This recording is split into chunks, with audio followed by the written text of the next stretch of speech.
Brief Cambodian history. As the Khmer Empire was established in the ninth century, eventually eroded in 1492-ish. That's when America was founded, right?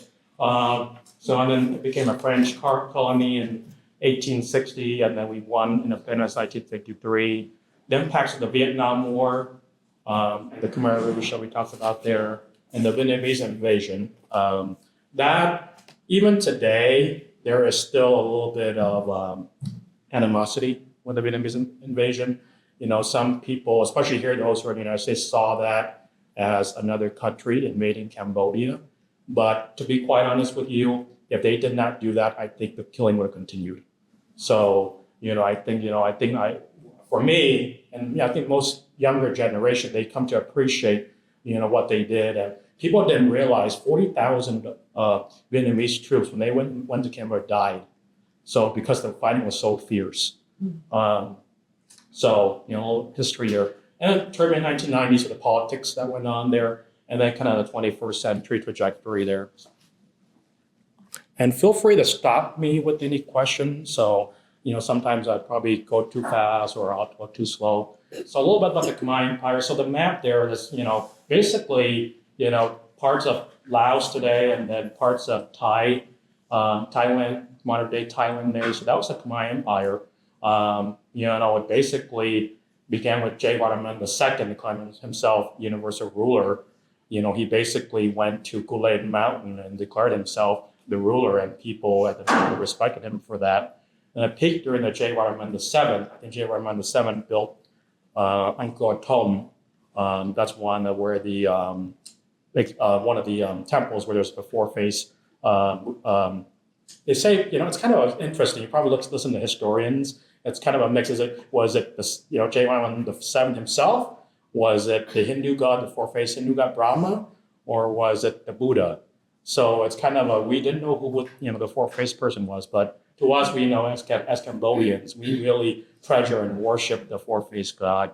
We're going to talk about religion. I know there were some questions about religion, Hinduism and how Jayavarman VII changed to Buddhism and how much impact it's had. I mean, if you look, I'll talk about this more, I tell people I'm Buddhist, but the culture and the stuff that we practice in Khmer is rooted in Hinduism and Brahmanism. So, it's interesting to see that kind of the merge of the two religions together. And, it just shows that even in modern society, you can actually put two different religions and work together. You hear that in the Middle East, right? Jewish, Christianity, Muslims, they're always fighting. They've been fighting for thousands of years.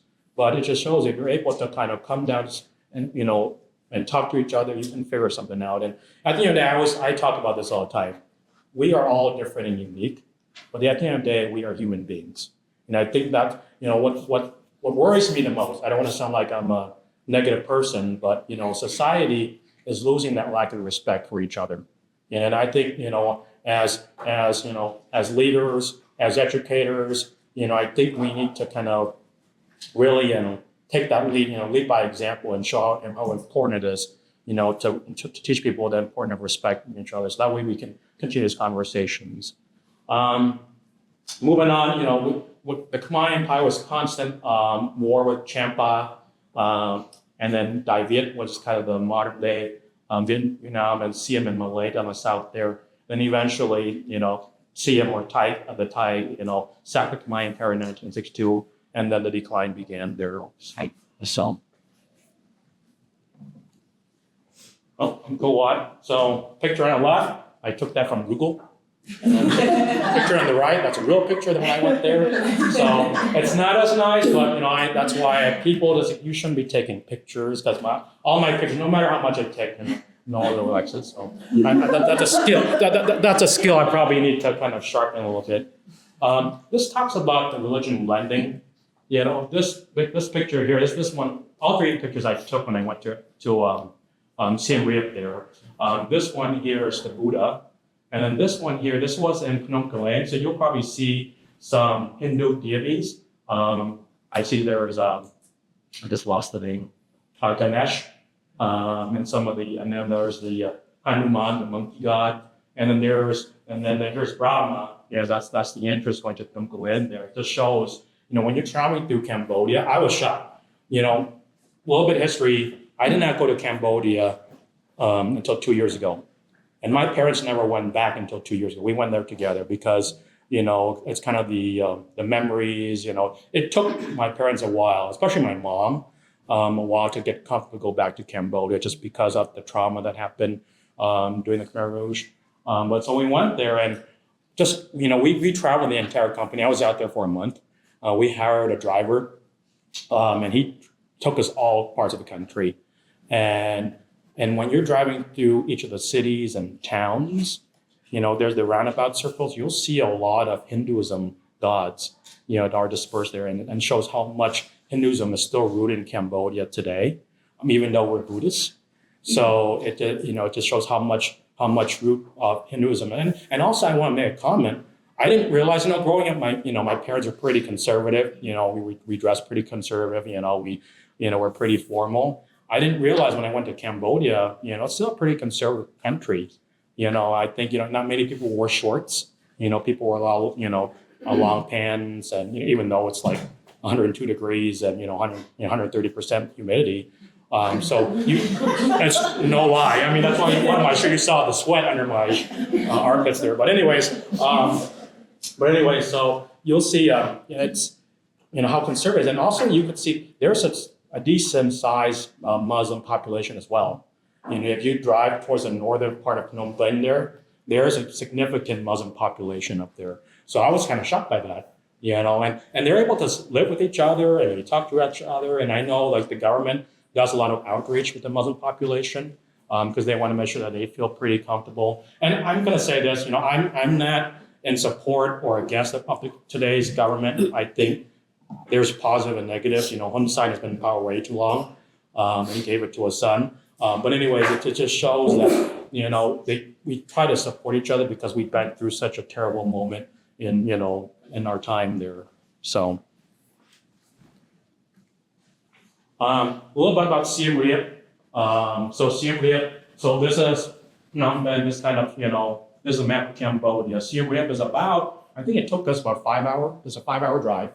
And I would put it this way, that's the highway going from Phnom Penh to Siem Reap is basically like a U.S. state highway, like I think of U.S. 287, because that comes to mind, where it's not like, your full I-25, going 65. You're probably driving 45 miles per hour on there.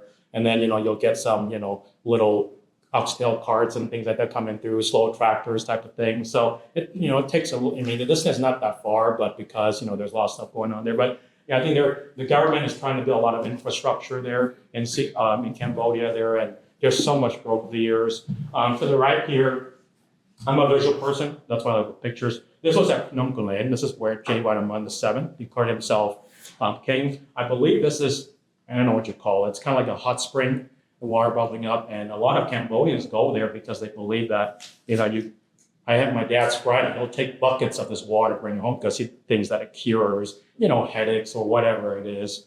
And then this one here is the King's Palace in Siem Reap. There's just some musicians there. And this is the top of Phnom Penh.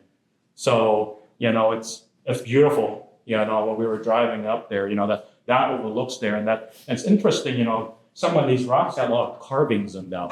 So, they probably carved it 15 years ago, whatever it was. And then this is a popular Cambodian dessert as a palm sugar treat type thing inside. It's really good, but probably if you have, like me, my blood level is kind of high, you probably want to avoid that. And then we got this, the waterfall. So you do a hike up Phnom Penh, there's some waterfall, beautiful up there. And then I took this picture because it's a Mexican restaurant in Siem Reap. And I was surprised, I'm like, okay. But apparently my understanding is that I guess someone had married a Mexican here in the United States and they wanted to bring that to Cambodia there. So, but that was kind of interesting. But in Siem Reap, you can find anything over there. I encourage you all to visit someday. It's very diverse. You have different from all over the world. From Europe, various parts of Asia, visiting Siem Reap there. So just a little bit about the country, or in a part of the country there. So the French into China. So when the decline of Angkor began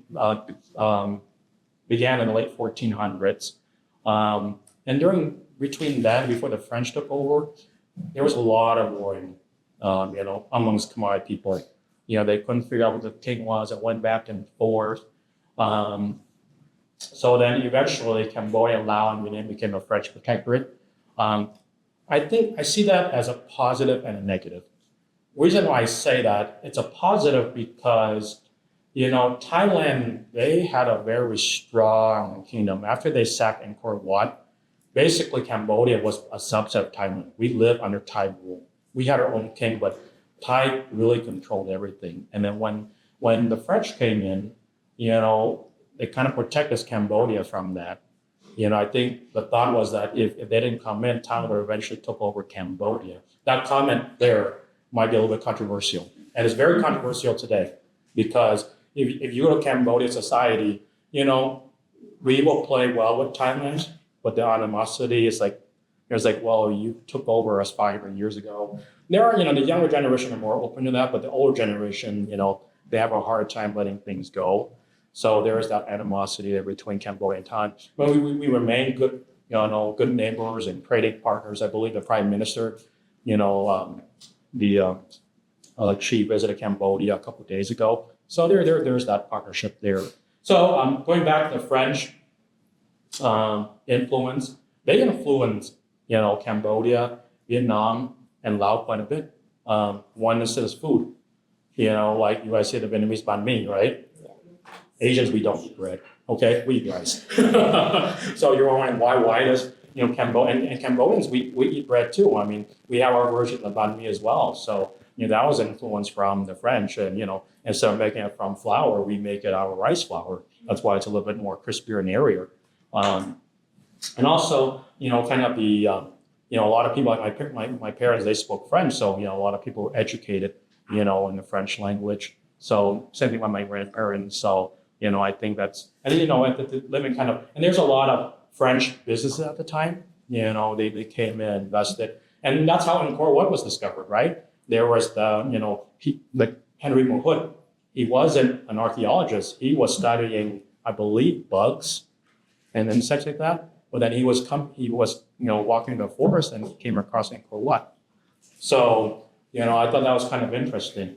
So, and I think one thing to mention is the Mekong Delta. So this is the southern part, the south part of Vietnam where Saigon is today. There's a significant Khmer and Cambodian population living there today. They're indigenous Khmer people. They're called Khmer Traum, which means lower Khmer. You have lower Khmer Cambodians that live in Cambodia proper. You also have upper Khmer, where they live kind of the northern part of Cambodia, and they speak both Khmer and Thai. But the individuals that live in the south, they speak Khmer and Vietnamese. But there's about 1.5 million people, Cambodians that live in South Vietnam today, Southern Vietnam today, and there's a significant population here in the United States as well, because when Vietnam invaded Cambodia, they infiltrated Cambodia and eventually made us to concentration camps. So you might see some of your students who may be Cambodian, but they also speak Vietnamese at home because they live in that part of the region for hundreds of years and they speak both Khmer and Vietnamese. So you'll encounter that. And the most common last name is Thach, Thach. That's the last name that they come from that part of the region there. So kind of like most Vietnamese names, I'm not generalizing here, but it's Nguyen, right? It's a very common last name because of the Nguyen dynasty, a few hundred years ago. But I think that's important to keep in mind. And they live kind of a mixed identity, I would say. They celebrate a lot of Cambodian cultural celebrations, but they also celebrate a lot of the Vietnamese side as well. They'll celebrate a lot of the Lunar New Year, the Chinese New Year, Vietnamese Lunar, the Tet celebration.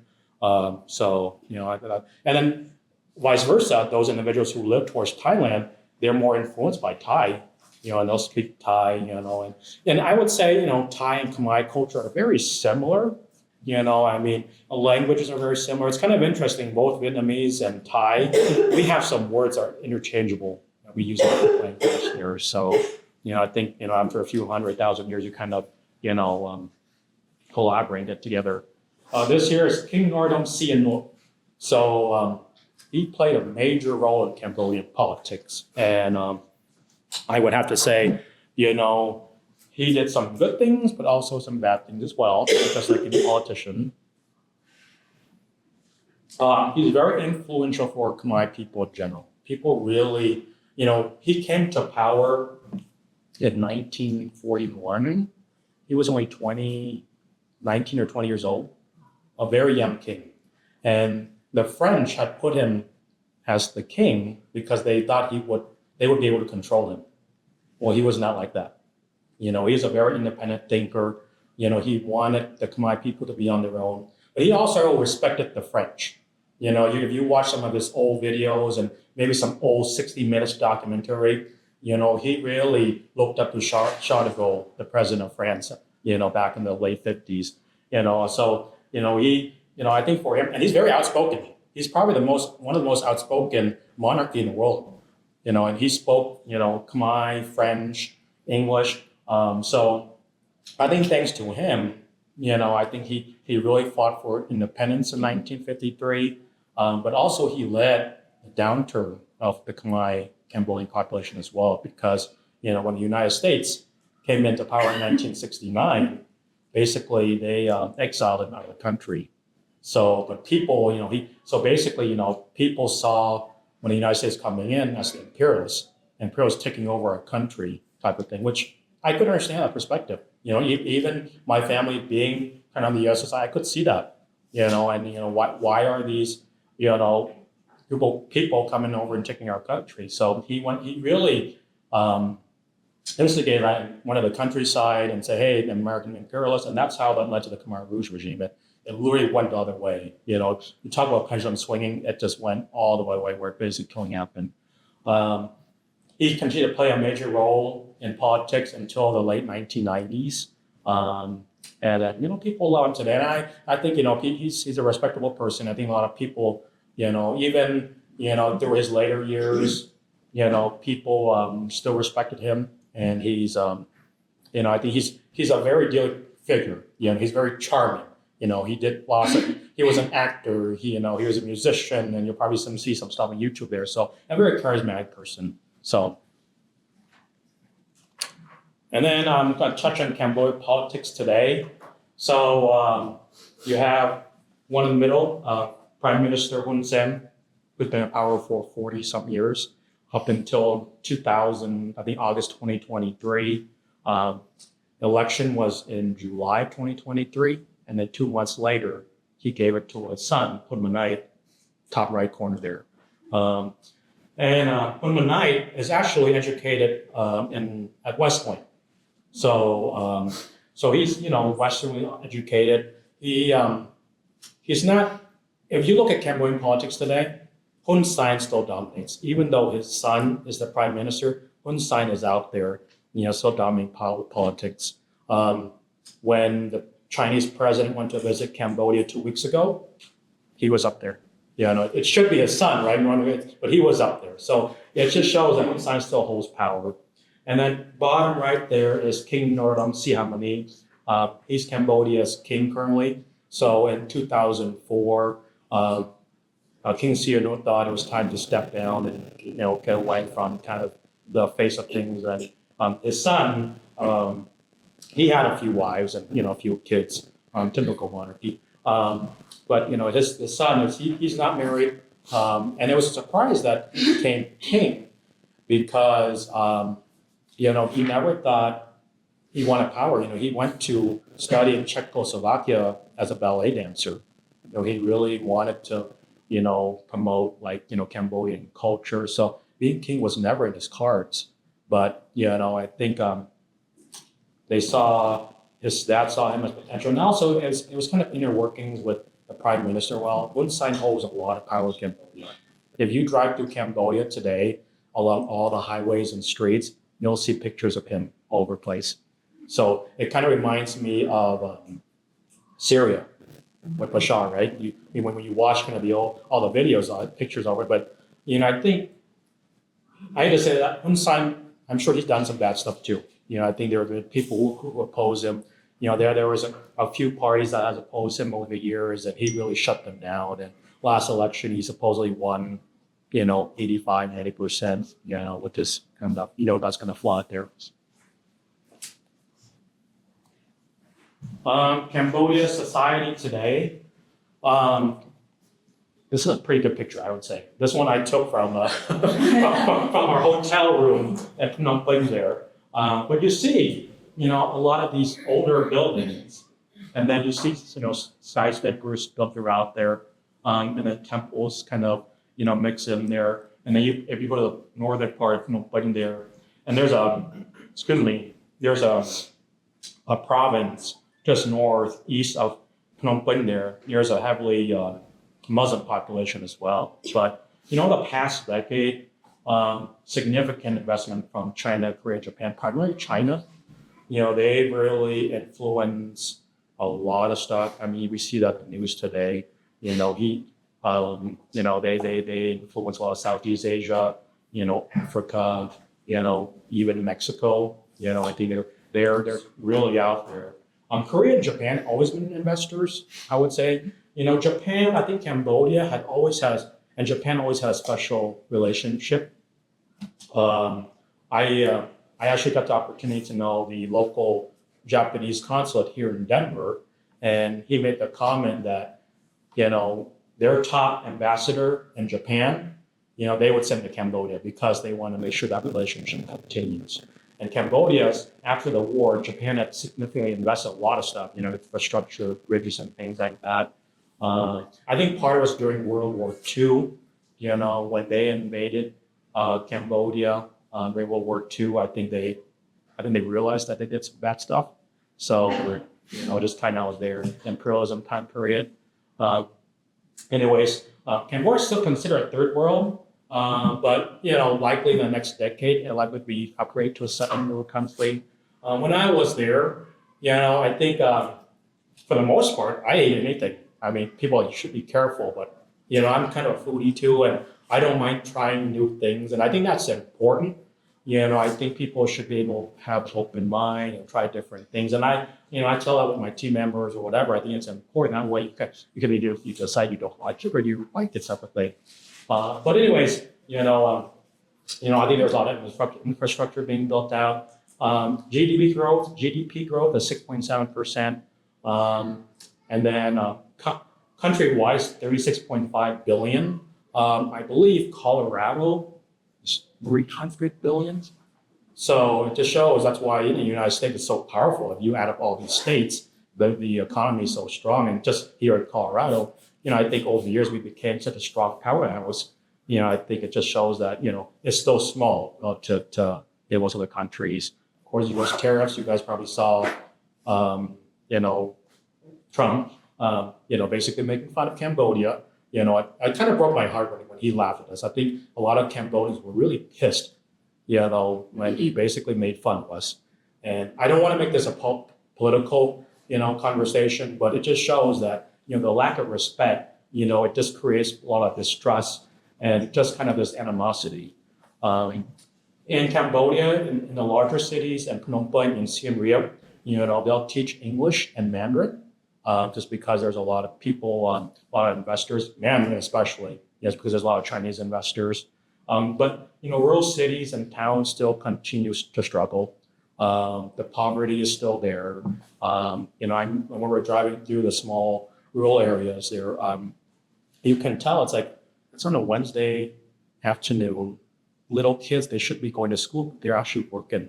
They're selling vegetables. They're selling meats, and they're making desserts to sell it to support their family. So if you go to the rural areas, you can see that 5-year-old, 6-year-old kids selling stuff. It's like, well, you should be going to school, to get educated. So there is still that dilemma there, and also poor healthcare. United States doesn't have the greatest healthcare either, but Cambodia, if you're sick, you are effed.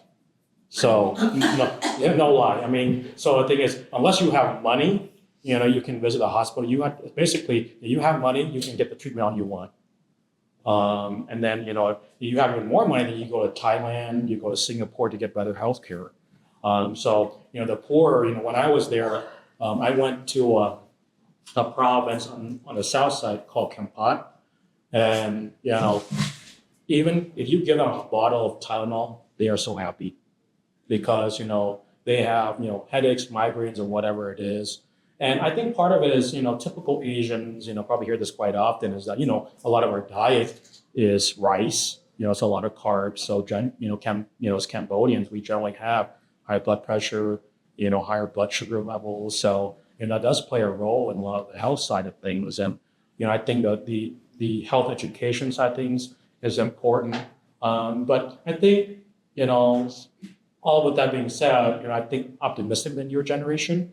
I think they did a study in Cambodia. I think over 60% of the population are under 35. So they have a very young population. So I think that's a good opportunity for Cambodia as well. And one thing, I know you asked a question about environmentalism. In Cambodia, one thing that bothered me the most as we drove around the country, there was so much trash. I mean, you'll see plastic bottles, plates, and all this stuff thrown out, the countryside there. And I'm like, well, we can get all the kids together and just pick up trash and recycle all the stuff. We could do some really good things there. I know there's a couple organizations out there today, but the volume of stuff being thrown out there is not enough.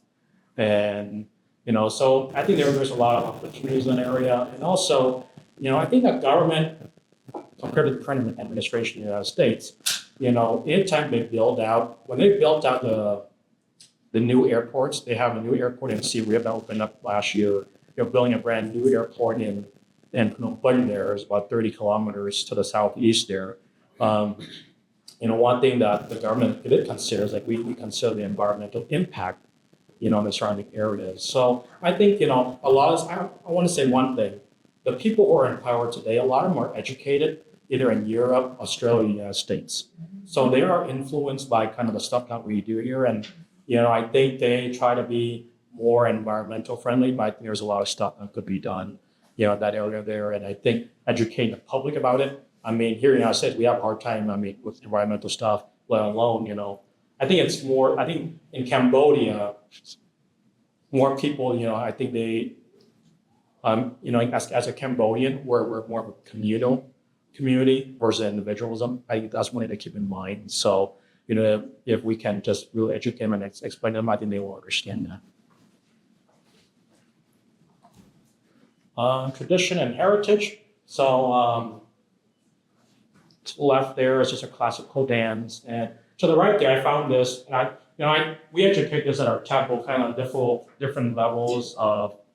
Whenever we see someone, we always put our hands together, kind of like Thais do. So we'll just say Chamgip Sua type of thing. But different levels, signify, the person's age and also where they are in society type of thing. So like the first bottom here, kind of school age kids, you kind of throw it towards the heart. This one here, kind of like the parents, a little bit higher towards the mouth. This one here, grandparents or, professional teacher, towards the nose there. And you see a monk, it goes towards the forehead. And then it was the Buddha that's right on the head there.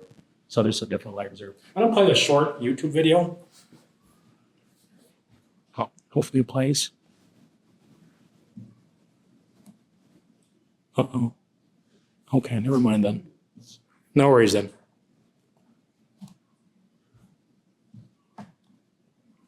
And also okay, well then one's food. So these are my pictures, being a foodie. You probably see like Andrew Zimmern or Anthony Bourdain, and these are tarantulas. It tastes okay. The legs are crispy, but kind of the body not the greatest. Maybe it's kind of a textured thing type of thing. So that's kind of food. And I think Khmer food, I always tell people, so what's Khmer food like? Very similar to Thai food, not as spicy, more milder. Our seasoning probably comprised of lemongrass, galangal, garlic, and turmeric. Those are kind of our main seasoning there. So, we eat a lot of sour soups, and like the Filipinos love sour soup, like fish sour soup and things like that. I think you said you're a Filipino, right? Yeah. Yeah, okay, so kind of the same kind of concept there. So typically, typical Cambodian meals, comprise of like a soup, maybe a stir fry, maybe like grilled meats or a fish. Rice is a major component in our diet there. And then this one here is prahak, basically fermented fish. So it gives food kind of that little umami taste type of thing. You put that in some soup and things like that. A lot of dry fish. I show you the map there, but there's a huge lake called the Lake Sap, and during the flooding season, the lake just really, it grows and expels. There's so much fish over there.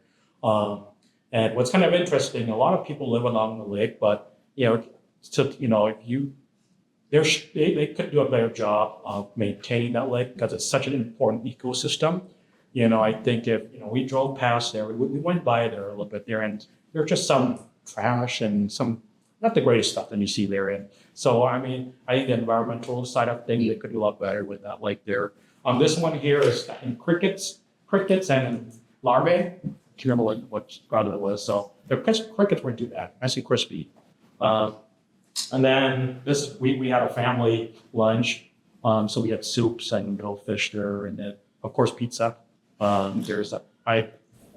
put a Hawaiian pizza on there just to be controversial because I just don't like pineapple, but I eat anything, so I love pineapple. So, and then the bottom right there's some crabs. So in the southeast part of Cambodia, there is Kampot and Kaip. That's neighboring Vietnam there. A lot of crabs in that area. So really fresh. What's kind of interesting, those crabs are, the shell is very thin. So you just crack it open with your hands and lots of meat. So it's delicious stuff. So, and in Kaip, it's, what's kind of interesting enough is that the government made, Kaip is spelled K-E-P, the government made that province that they can't develop anything commercial. So it's very pristine. So if you drive over there, they'll build like little resorts in like the mountains, and you overlook the ocean. So they really try to maintain kind of the environmental, the kind of feel of the area there. So I think that's one thing that they're being more conscious about is like, we need to respect these beautiful areas and not build all these, retail space, apartment buildings. Because on the other side of Cambodia, the southwest side, is called Sihanoukville. That city does not have the greatest reputation. Let's put it that way.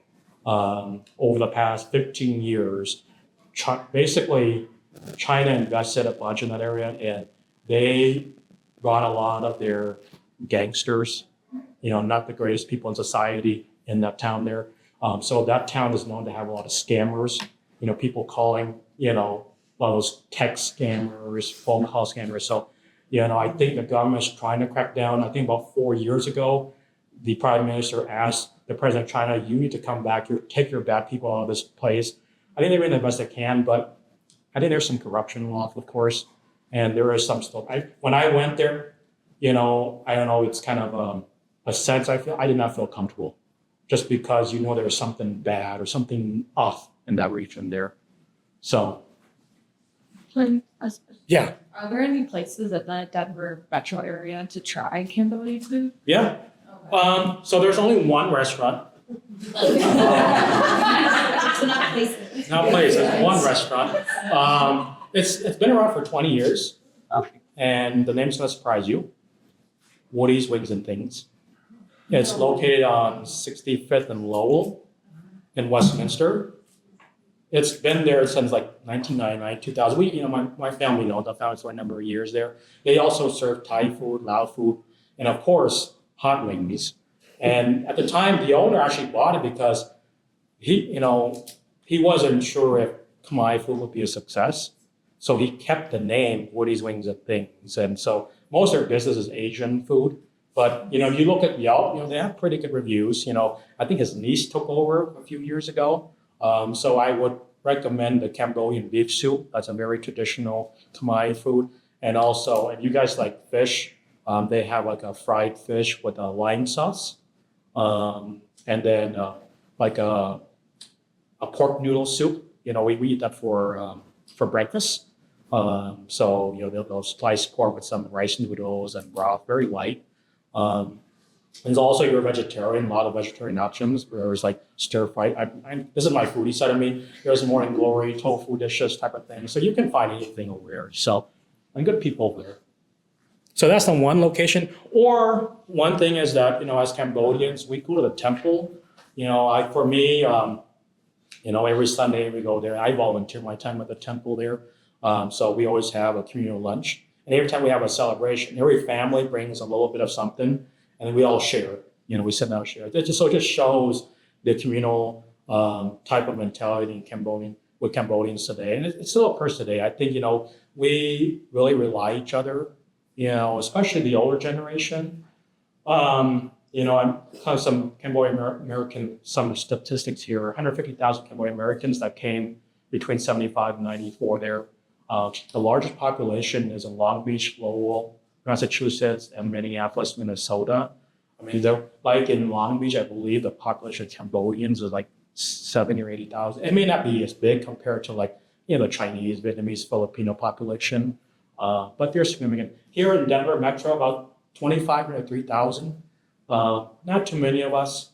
What I have to say, the, first comers, people that came from 1975 to, I would say maybe the mid 2000s, they struggle, kind of with, mental health, assimilation, some of these individuals, they may have lost a lot of their family members, so they have a PTSD going on there. In education, I think a lot of Cambodians, sometimes when they were brought to the United States, they were put in areas where it's a lot of poverty, low income areas. So they got involved in a lot of kind of the gang activities. So like in, Long Beach, you probably heard like the early 90s, a lot of, Cambodian kids at the time got involved with gang, there's a lot of theft, and, gun type stuff. So, and recently you probably see a lot of, with the immigration stuff going on, all these individuals who never got their U.S. citizenship, but they committed petty crimes when they were teenagers in their early 20s, they're being brought back to Cambodia. And the thing is, some of them, they speak a little bit of Khmer, but they don't know anything of Cambodia. And there was, if you guys look at some YouTube videos, there are just some recent stories about that. It started, during the first Trump administration, like 2017, 18, and it broke up a lot of families. Some of them already have kids, they have families over here, and, they're going back to Cambodia to a place that they don't know it. So, and then there's a whole other set of story, because when they go back to Cambodia, they have their own set of PTSD, because they don't, they're so used to living in the United States, but, going into new land. And some of them may speak Khmer, because sometimes, growing up, the parents are worried that they didn't speak English, so they only knew English. So there's this constant struggle, I'm hopeful with the, newer generation now we can do some stuff and always promote Khmer heritage, but it happens in other, communities as well, like the Vietnamese population, kind of the same thing. We have a gentleman in our temple. He's in his late 70s. His son committed a crime when he was 21 and 22. And then his daughter, he married, he had 2 kids, I believe. And then about 6 years ago, he was deported just because, immigration went back through his records. I think he was caught, I can't remember what it was. I don't know if it was pulled over, or I can't remember the exact detail it was. But then he was brought back to Cambodia about 6 years ago. So, and end up just him, his wife, and his 2 kids. They have to support themselves over here, so they struggle with that. Do you have a question? No, okay.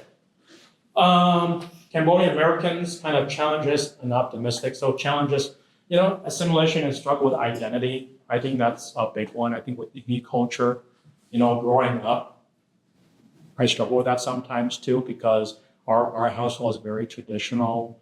But then, when you're living in society, you're expected to, here in American society, you're expected to do certain things and live by certain ways. But, as I've gotten older, I come to realize, be who you are, be who you're most comfortable with. So I tell that to people all the time, is don't hide your identity.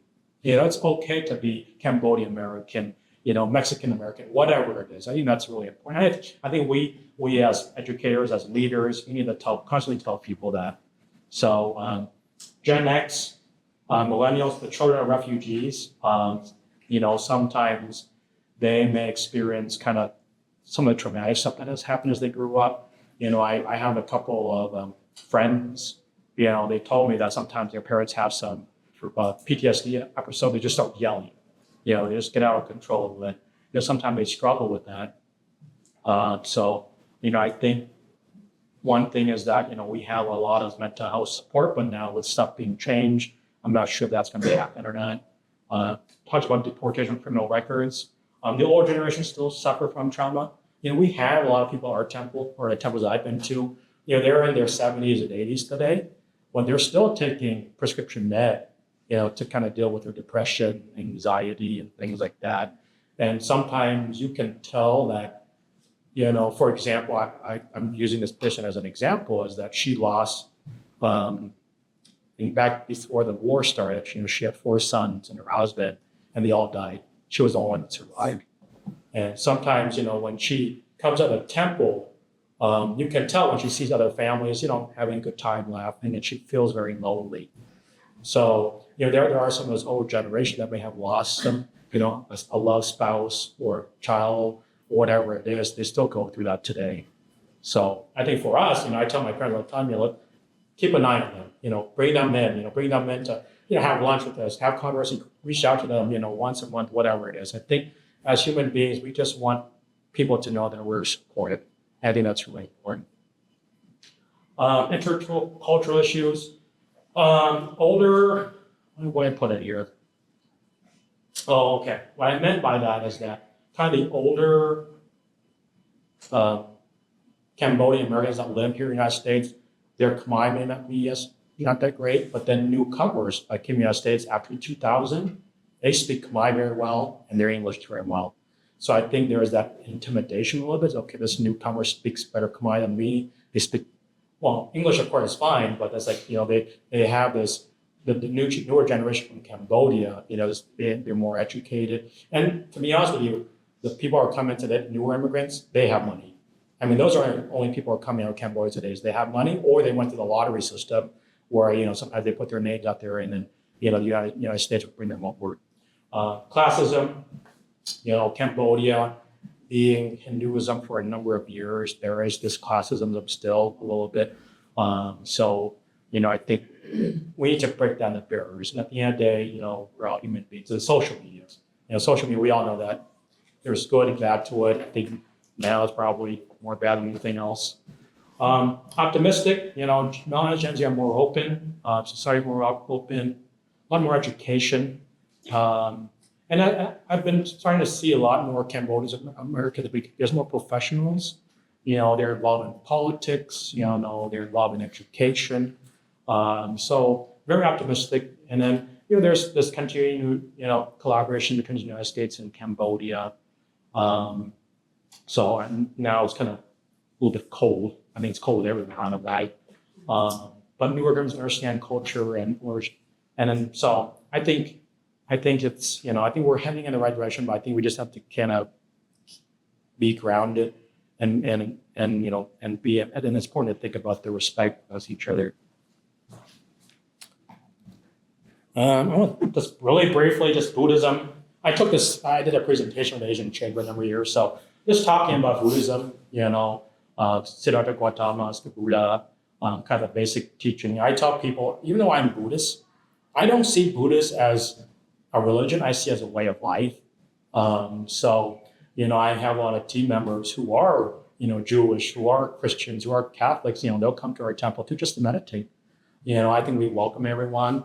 I think we believe in different gods, or we have different beliefs. At the end of the day, we can just come together and really cherish our differences is really important. And these are kind of the 5 precepts that we typically take. No killing, no stealing, don't have affairs, no wrong speech, refraining from any drugs and alcohol. And then the 2 types of Buddhist sects, there is Mahayana and Theravada. Cambodians, Thai, Laos, or more the Theravada. I always tell people that's more kind of the Orthodox Buddhists were more traditional, whereas Mahayana, they're more kind of, I don't want to say more modern, but they tend to practice more the meditation side of things. But at the end of the day, we all, connect and work together on that. We believe in the same thing.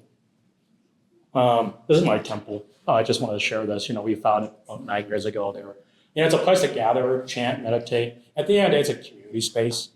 We welcome anyone. Across the street from our temple, there is the Salvation Army, and that's their donation disbursement area. And sometimes people are curious. They come over. Our monks talk to them, and we offer them free food. There's also, I think, at nights, people that live in their cars. They park in the parking lot there. So, and sometimes we offer them, hey, you want a place to, shower or whatever it is, food. Well, we always have food there. So, but it's a place where people could come, and get the support that they need. Oh, and I forgot major celebration. So we celebrate the Cambodian New Year, the Buddha's birthday in May, Chum Bun in October. What that is basically 15 days of the dead. So basically for 15 days, families would go to the temple every day to bring food as offerings. And this is rooted in Brahmanism. It has nothing to do with Buddhism. Basically, the thought is that we would feed our ancestors food. So basically, the thought process, they would open the gates of heaven and hell, and people would come out and eat those foods there.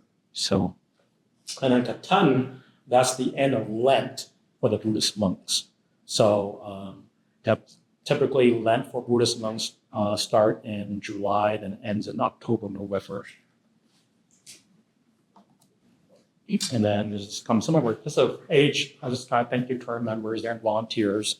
And then you see a bunch of from older people to younger generation. So yes, Cambodians very very, very community oriented. And another picture here. And that's it. So any questions? I don't ask anything.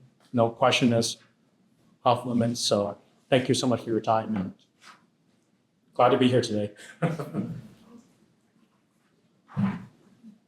Yes. Is there, you've been pronouncing that, no transliteration, but is there a rule for letter words where there's an E and then a consonant at the end? You said Khmer. Yeah, Khmer, yeah. You said Khmer, and there were a few different ones like that. Is there a general rule, or are they case by case? I think it's case by case. And the thing is, people always say Khmer is because the French could not pronounce Khmer. Yeah. So that's a thing. It's always we're called Khmer, but over the years that's why they always Khmer Rouge, whatever Khmer Rouge, because they couldn't pronounce that directly. So it always stuck with that with the media and things like that. So I'm not the greatest grammar person. Another language question. Yeah. Do monks chant in Pali, or do they chant these? It's in Pali. Yeah. So they'll do Pali, and then they'll do a Khmer version of it, or some subset of it type of thing. And what's kind of interesting is that the Cambodian language didn't really, we've been around for a number of years, hundreds of thousands of years, but there was a Buddhist monk, I believe in the early 1900s, and he was like, we need to make sure that we are very consistent with our language. So he created the Khmer dictionary in the 1900s. So he's really revered, I just lost his name. He's really revered as kind of the father of the Khmer language, just because, it just made things more consistent, because every region was kind of saying their own things, even though it was Khmer, but he really made things consistent. So, thanks to him. Yes. My students have really, really loved the documentary called The Donut King. And I was just wondering what your thoughts were about that. Yeah. The Cambodian community, is it considered like a pretty good resource? Because it's like hip and fun, and lots of stories about immigration. And Yeah. So here's the thing. The Donut King is a story about these Cambodian Chinese immigrants who came to the United States. And if you look at today, in California, Texas, Louisiana, a lot of the southern states, majority of those donut shops are owned by Cambodians. And it really started in Long Beach there, because this Donut King, he was a distributor. What happens is he bought wholesale flour and sugar and things like that, and distributed to all these little shops. The thing is, a lot of Cambodians when they first came to this country, they worked at factories. So they were assembly workers. My parents were, they worked at the assembly line for a number of years. And then, they wanted to be independent, they wanted to own their business. And the donor shop was their way, a cheap way to get into business, because all you need to do was maybe rent out a space, buy some equipment, and then you can, make a decent profit. What's kind of interesting about the donut king, he himself got into gambling and then ended up losing everything. It's, I hate to say this, there's someone that we know locally here in Denver, same thing. Oh. He operated the largest Asian grocery store in Denver, Colorado, up until the early 2000s. And then he got into gambling. He lost a couple $1 million. He lost everything. So I hate to say this, just having worked in the banking side of things, Asians, one of our hobbies is gambling. Okay, I'm going to be honest. I don't gamble. But the thing is, they like to gamble. And so you'll probably hear like the Vietnamese camp where they play the crab thing, crab and squash, whatever it's called. So they're taught at a young age to gamble. And, I think that's one thing that maybe we as leaders, gambling is cool. As long as you're within your limits, I think that's where they get themselves in there. And I'm glad you asked that question, because there are some families where they've lost homes and, they have kids. I can name a couple of people that I know where, they had a couple of young kids, but then parents got into gambling issues and they go to Central City or Vegas, whatever it is, and lost everything. And that does impact the household because, they no longer can support the family. So, but I think the Donut King is a good example. It shows that you can be successful, but you can also lose everything. And like I said, that donut story just shows kind of the successfulness of how Cambodia is that, I think if you go to the South or California, lots of Cambodian donut shops. And some of them may even sell some Khmer food as well. So just, they'll sell donuts from like 5 till noon, and from like noon to dinner time, they'll sell like Asian food. So you'll probably find some of those there on this. Yes. Is Hinduism still practiced in Cambodia, or is it what's more as like an historical foundation? It is practiced. So let me make a comment about that.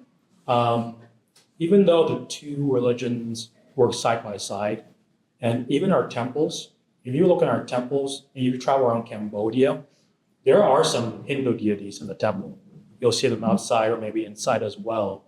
So it is still practiced in certain ways, and there are certain chants that we practice as well. So that's why some Indians, from India will come to Cambodia, because we chant the same things. So it's like so in our Cambodian Buddhist temple, we practice Buddhism, but we also practice some Hinduism type thing as well. So it still remains a very strong identity. There are a little bit. I can say this because you can tell there are some people who are more leaning on the Buddhist side. They don't care so much for the Buddhist side, and vice versa. So there is a little ongoing battle, but they still go. Yes. Along the lines is triggered what I am curious how the match on those size of increase and go. Yeah. Because I'm somewhat familiar with the Hindu gods. There's a reason that I'm curious, are they different versions of Hindu gods that or many Indians are, or are they the same? They are the same. So if you go to Angkor Wat, there's a big Vishnu deity inside there. Brahma and Vishnu is worshipped throughout Cambodia. There's Ganesh as well, and then Shiva. Those are 3 gods that you'll probably see that is worshipped in Cambodia there. And I have those 3 statues of my own too. Right. So I'm curious, how do you mesh those with some of the tenets of Buddhism? So what we do is, so a lot of our culture, so in Buddhism, it's a way of life, right? You have to have, the 5 precepts that I put on there, a lot of, making sure that you cleanse your mind, making sure that, Buddhism don't see the Buddha as a god. He's our teacher at the end of the day. He's teaching people to do the right thing. Whereas Hinduism, we believe there is a god or gods.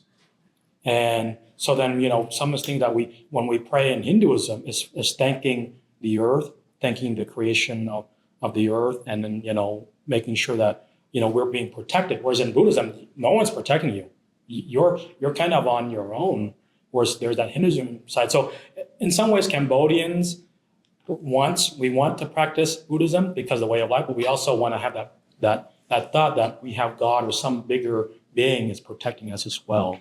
And Hinduism, I would say, I think it's, a lot of the offerings. If you go to the temple, in Buddhism, there's no offerings. Generally in Buddhism, you don't offer food or anything like that, but it's a Hindu tradition where you offer food and water, whatever it is. So, and even it comes down to kind of the cultural side of things. I'm thinking back at our temple, after we finish the prayers at the end, what we'll do is we'll pour water into a little bowl, and then you pour that water out under a tree because that signifies growth and you're feeding, Mother Earth type of thing. So it's kind of interesting.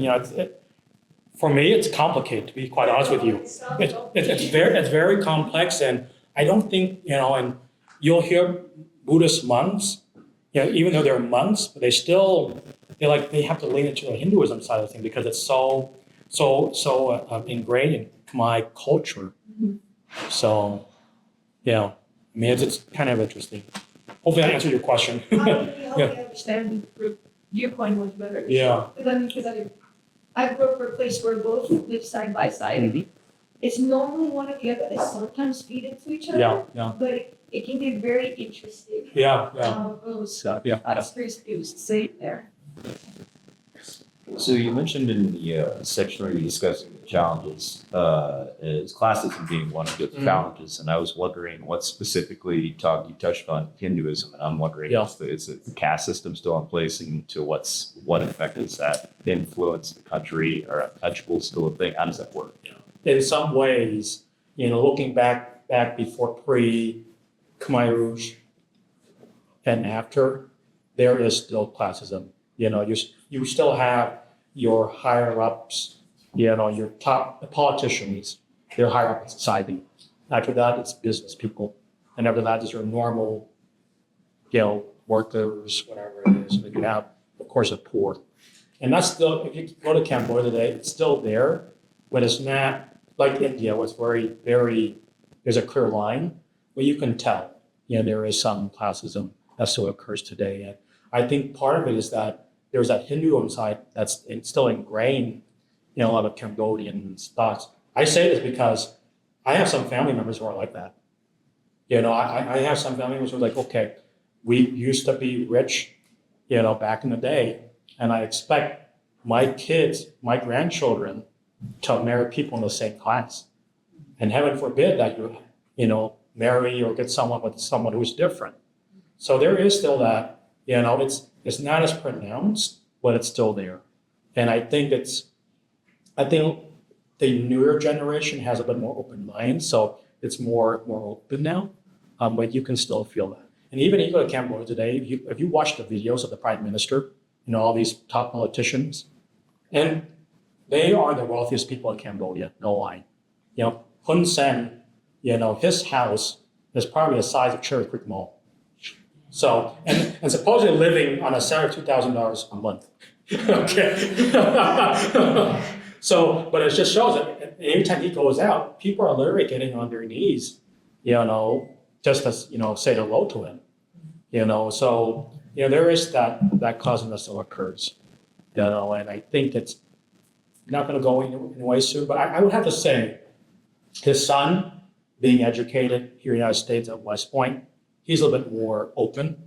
There are times where he would just go out there, just be a normal person. He just wants to go have a bowl of noodles or coffee, whatever. He wants to be normal. He wants to show that, it doesn't matter if you're a different class. So I think, the newer generation is more open-minded to it. The older ones, they're still hanging on to that whole school of thought.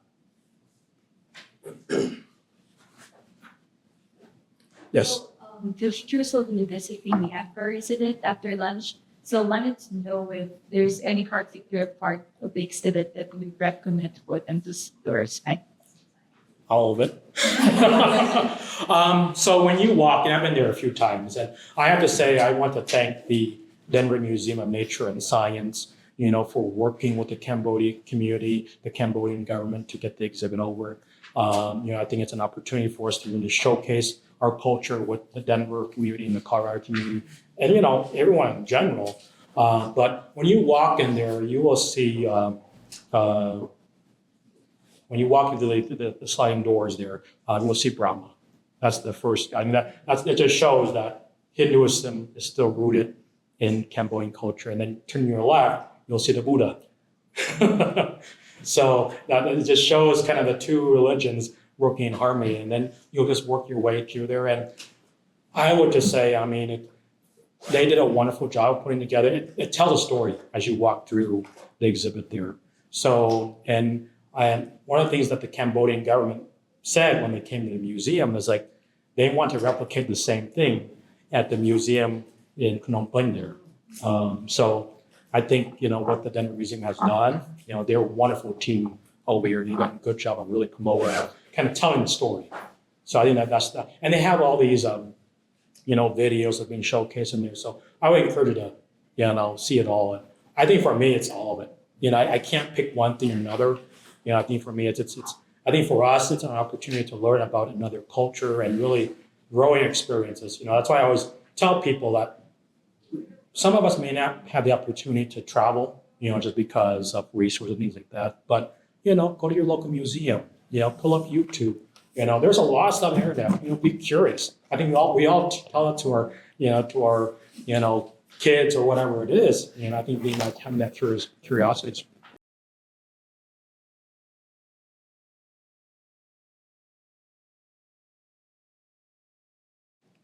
So I've divided this talk into 4 parts. The first is previous work at Angkor, and then reconstructing landscapes with satellite imagery, followed by reconstructing landscapes with LiDAR. That's the really exciting stuff. And then some of the analyses and studies that we've been able to do with the new maps that we created using this kind of advanced new technology.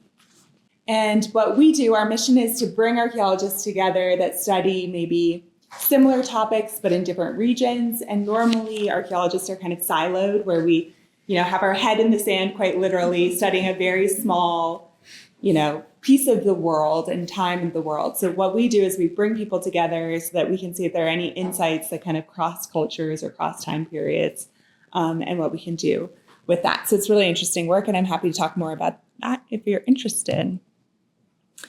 And then before I begin, I want to take a brief moment to remember my friend and colleague, Damian Evans. He's actually one of the curators on this exhibit, and he unfortunately passed away very suddenly a couple years ago from cancer. And it was right before the exhibit went live, so he never actually got to see it. But basically, all of the work that I'm about to show you would not have been possible without him and his foresight. He was the driving force between for the 2 large LiDAR surveys in Cambodia.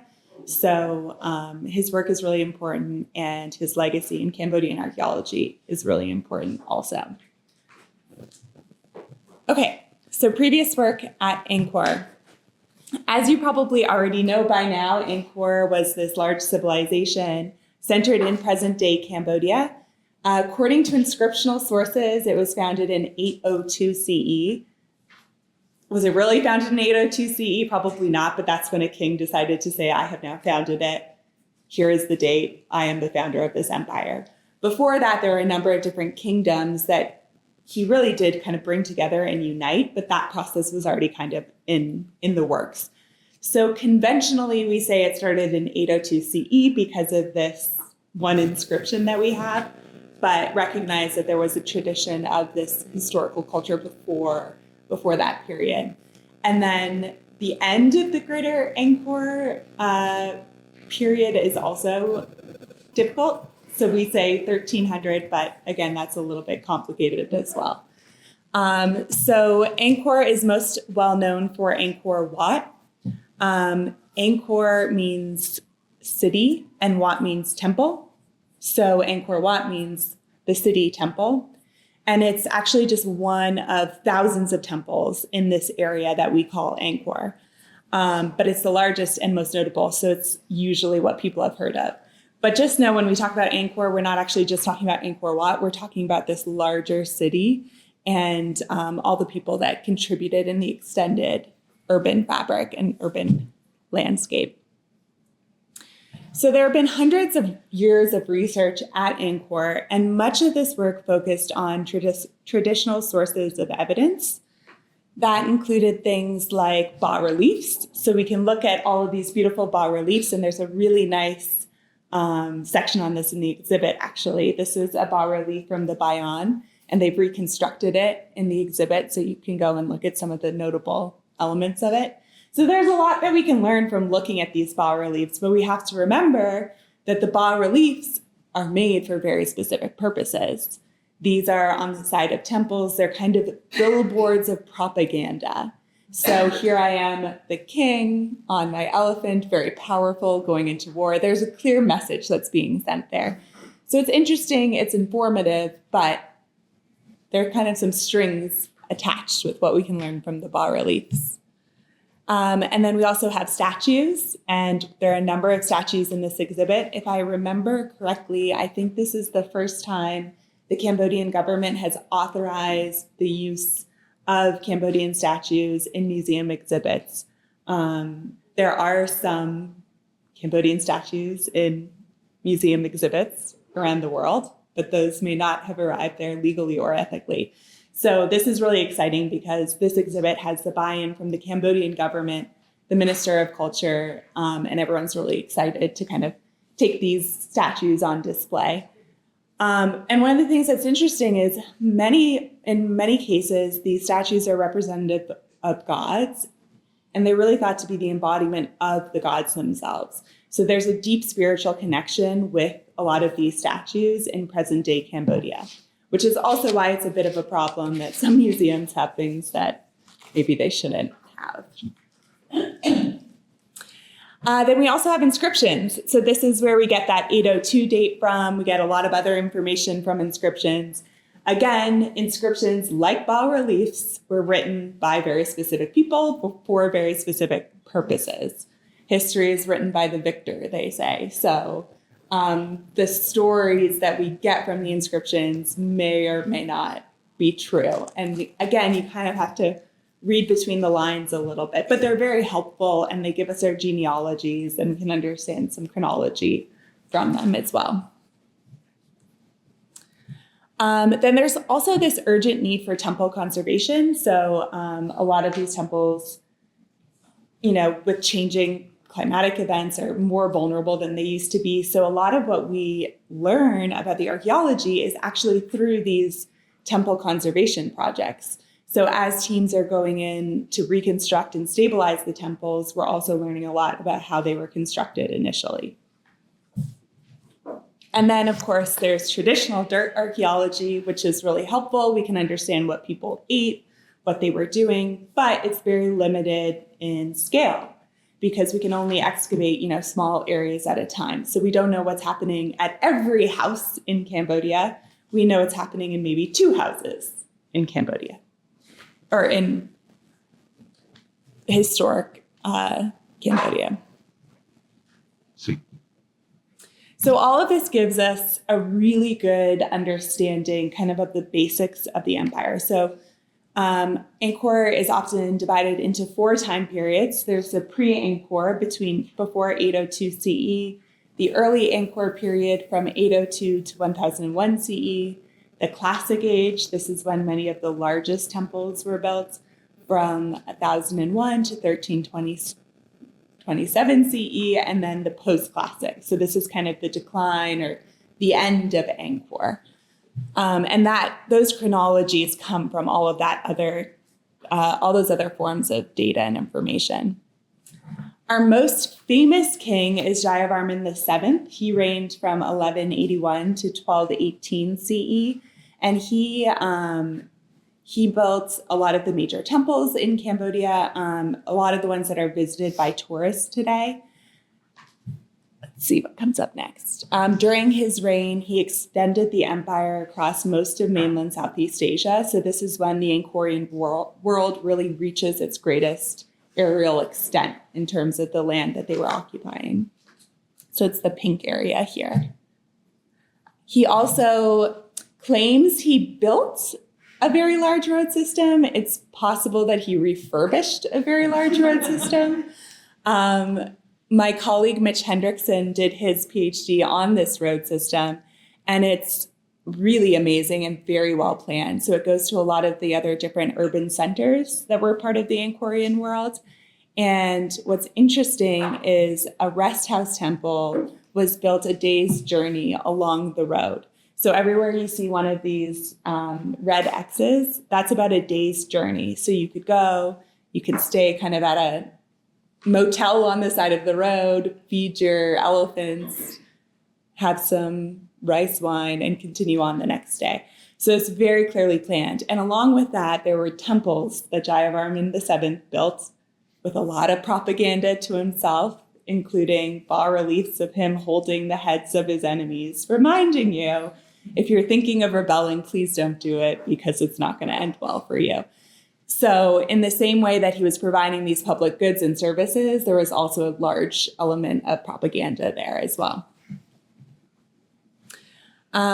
He built 3 very notable temples. The first is Tapram, which he built in honor of his mother, Preah Khan in honor of his father, and then the Bayon, which is his temple in the middle of Angkor. Of these temples, Tapram is probably the most famous because this is where Tomb Raider was filmed. So Tomb Raider was a really interesting movie because Cambodia had been pretty closed off to the world at this point. So this was one of the first times that a movie was filmed there, and Angelina came and she kind of fell in love with the country and has done a lot since then to invest in Cambodia and the people of Cambodia and support their film industry. But yeah, a lot of people know of Tapram. And I believe when you enter the exhibit, they've kind of reconstructed this very famous picture of Tapram. So you can take your picture and it kind of looks like you're at Tapram. But you go now and there's like lines of tourists waiting to get a picture of themselves in front of this very iconic tree, which is beautiful. So in addition to like building these massive stone temples, there's evidence to suggest that not only are they these spectacular monuments, but they were also plated with gold leaf. So you can just imagine the amount of wealth and excess that went into creating these temples. So here's a reconstruction of what that may have looked like. And here's a reconstruction of what Angkor Wat might have looked like. Again, there are some kind of references and inscriptions suggesting that some of the towers were covered with gold, which would have been stunning, like absolutely stunning to see, and probably plastered as well. So what we see now is kind of these skeletons of the past that would have been much more lively back in the day.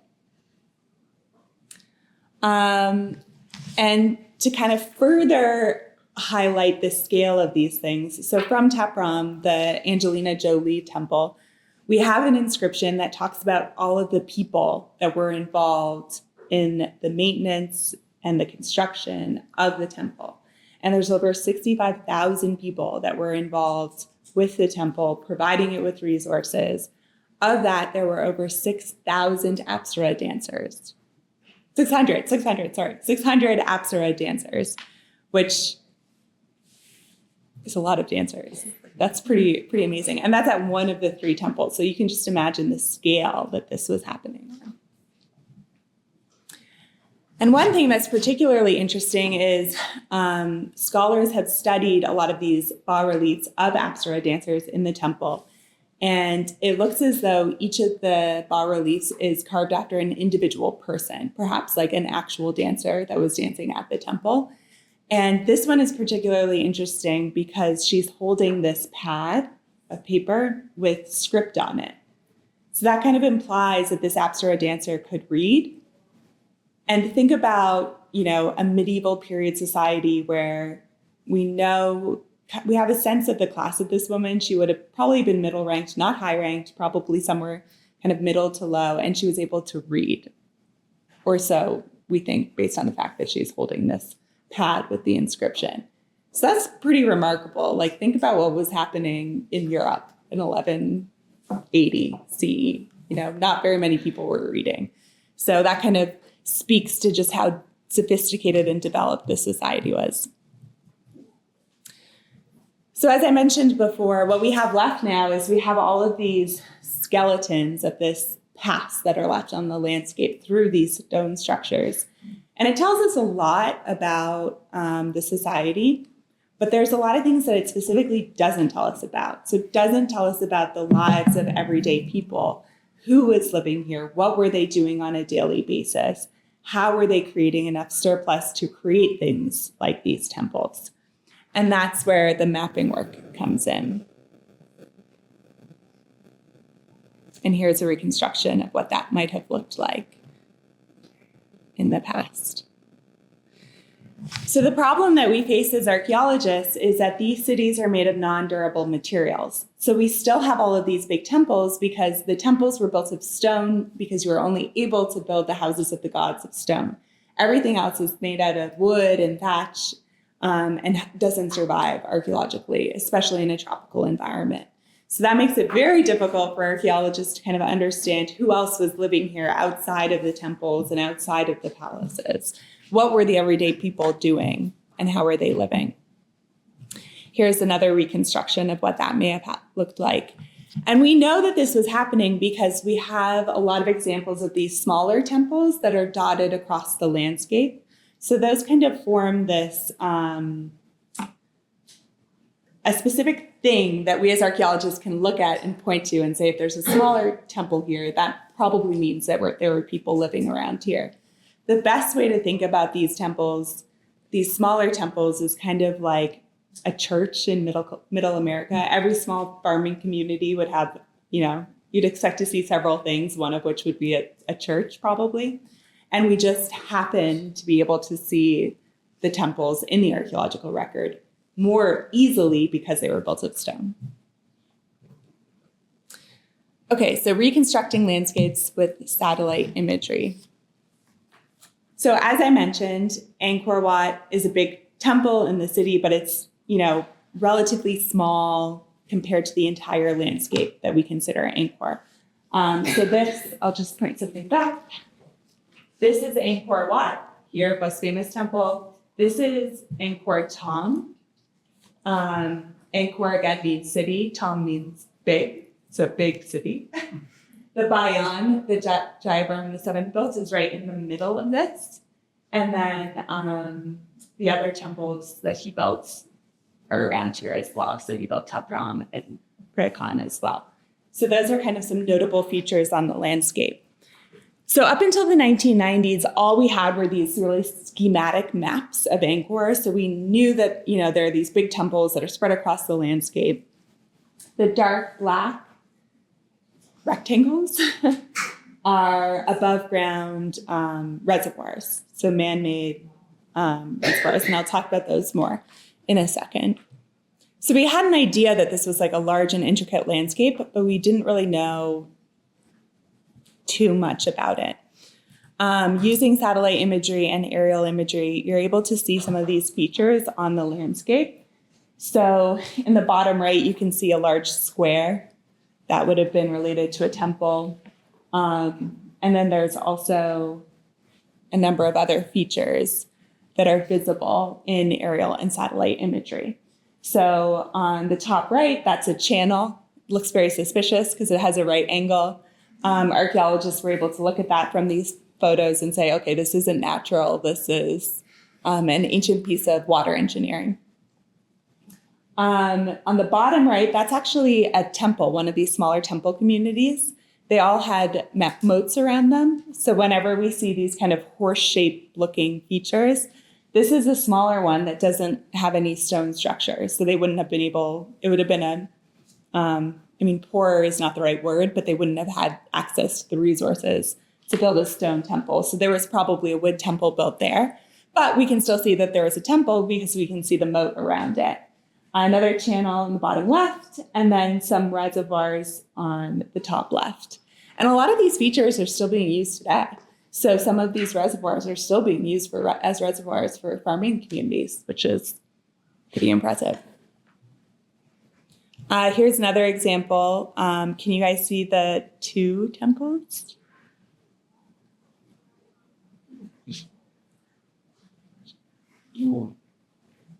Sorry. So there's the two temples. Here's probably the more obvious horseshoe. And then there's the second horseshoe here. And they each had an associated large reservoir. And probably there would have been a causeway connecting them at one point too. So this is what we did. We scoured these photos looking for horseshoes on the landscape. And, 1,000 square kilometers, that's a lot of satellite imagery and aerial photographs to look at. But the reality is a lot of these things are really difficult to see on the ground. So this is one of those temples. And if you're just walking around without that aerial perspective, it's very difficult to see these features. So it's very, very valuable to have that kind of different point of view from the top down. Then, of course, we do have to visit them. And sometimes you're like, I don't see anything in here. But it's very clear in the satellite imagery. So, and then this is the mapping work that we do afterwards, once we've identified the features to show that they're there and document them. Okay, so up until the 1990s, all we had were these very simple schematic maps of Angkor. But using satellite imagery, my colleagues, Damien Evans, who I mentioned before, and Christophe Potier, for their dissertations, were able to map a lot of features in what we consider the greater Angkor region. So Christophe Potier finished his PhD in the 90s, and he worked down here. The north of the site was still inaccessible then because it was controlled by the Khmer Rouge. And then in the early 2000s, Damien Evans came and he finished the northern part of the site. This is a bit of a technicality, but it's worth mentioning. What we consider Greater Angkor is what is defined by this yellow line. This yellow line is the watershed of the region. It has nothing to do with what a city is or would be. And as you can see, all the features kind of continue up into the yellow line. So you would expect that they probably also extend beyond it. But this becomes important because all of a sudden this became the city of Angkor, and this is what Angkor looked like, and this is how big it was, even though we now know that's probably not, in fact, the case. But at the same time, you have to draw a line somewhere or you're never going to finish. Okay. So this map was published in 2007. There's Angkor Wat to give you a sense of the scale of everything. And the next step was LiDAR.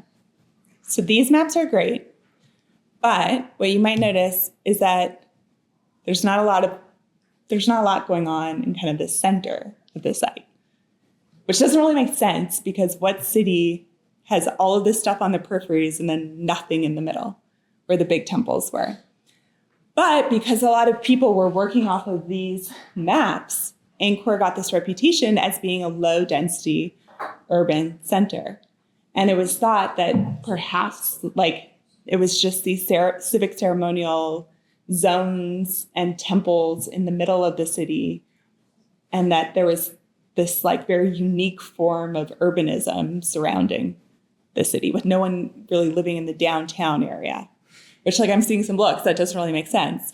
And same up here, we know that this is an important area. This is where that inscription from 802 comes from. So we know that there was important stuff going on, but we don't have anything mapped there. And part of the reason for this is because there's dense vegetation in these areas, which again is not an accident. This is the protected parkland, so you're not allowed to deforest it. So it's not an accident that there are trees here and not in other areas of the landscape. It's not an accident that because of that, we can't see what's happening on the landscape here in the way that we can see it elsewhere on the outskirts in the farmland. So to answer this problem, because we thought there probably is stuff going on in these areas, my colleagues organized a LiDAR mission in 2012 and then another one in 2015, which was published in 2016. So this 2012 one was organized by my colleague Damien Evans, who I mentioned earlier. I joined the team in 2013 as a PhD student, and I'll show you how and why I joined. So the basic principles of LiDAR. Basically, the way that it works, is anyone familiar with LiDAR? In what ways are you familiar with it? Well, Oh, okay. so, yeah. Okay. Does anyone know what LiDAR is being used for a lot right now? So the car that I took an Uber here. It was a Tesla, and they use LiDAR. So all these driverless cars, what they're heavily relying on is LiDAR in order to be able to see the things that are around them. And the way that works is they send hundreds of light pulses and then measure how long it takes for the light pulse to reflect back to the device. And then you can create a 3D point cloud and see the person that's walking in front of the car, or the car that's headed straight at you, or the car that's parked along the side of the road. So that's the technology. And we have benefited from that greatly because the car industries have poured a ton of money into this technology, making the devices smaller and lighter. So when we did this in 2012, the only way to do it was with a helicopter because the equipment was like this big and really heavy. Now you can get pretty good LiDAR pucks that are like this big that we can strap onto drones, which is great.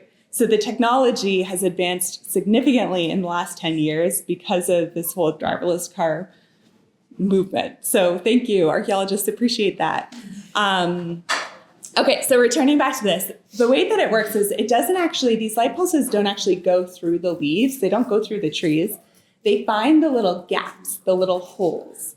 So when you're in a densely vegetated forest environment, it's not completely pitch black. And that's because some light can come through.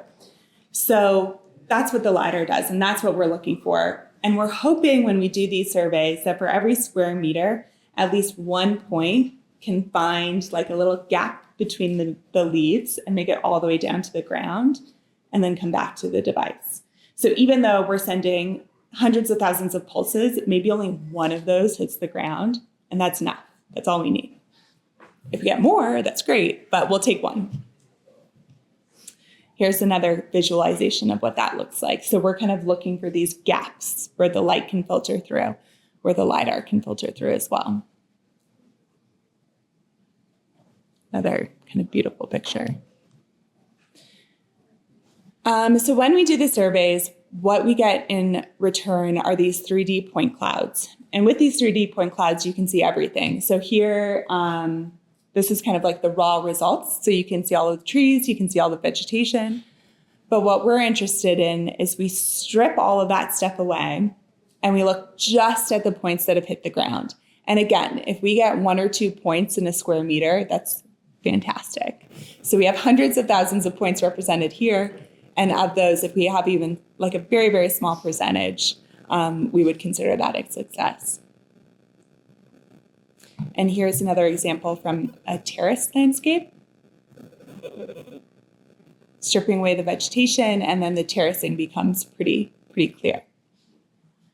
And then with these point clouds, we're able to create 3D models that represent the ground surface. So without having to go and bushwhack through all this dense vegetation, fight the snakes, fight the mosquitoes with dengue, we have a very clear map of what the surface of the ground looks like.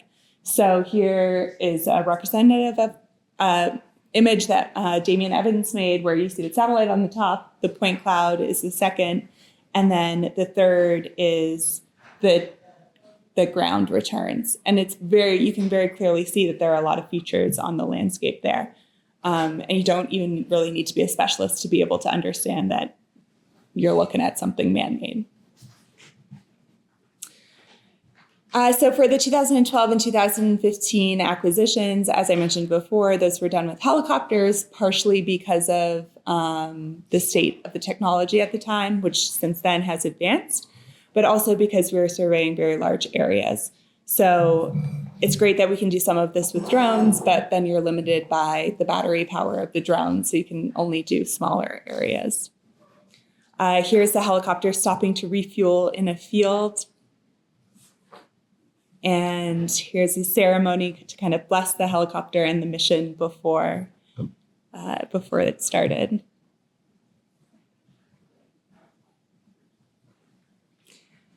All right. So in total, this is all of the sites that we've now surveyed with LiDAR. And we'll look closely at the results from Angkor. So you guys are all very familiar with this map now. Again, this kind of like suspiciously blank area in the middle. And here's the satellite imagery. So you can see why those areas are blank, because you can see the outlines of, Angkor Thom, you can see Angkor Wat, you can see the outlines of the big barais. You can kind of make out some of these features, but that's about it because the vegetation is just so dense. And this is that resulting map. So you can see that they did a very good job with what they were able to see on the landscape. So here things get a little bit interesting. So we had one colleague who for 40 years had been walking back and forth inside of Angkor Thom, mapping things by hand. 40 years, 40 years. So he came up with this very preliminary map and was able to see that there are city streets with blocks. But he was part of the French school, and they don't publish things until the end of their careers. So he held this map very close to his chest. And when we were starting these, doing the LiDAR surveys, we're like, do you want to collaborate? Do you want to do this with us? He's like, no. 40 years. This took 40 years. Yes. And here's the LiDAR.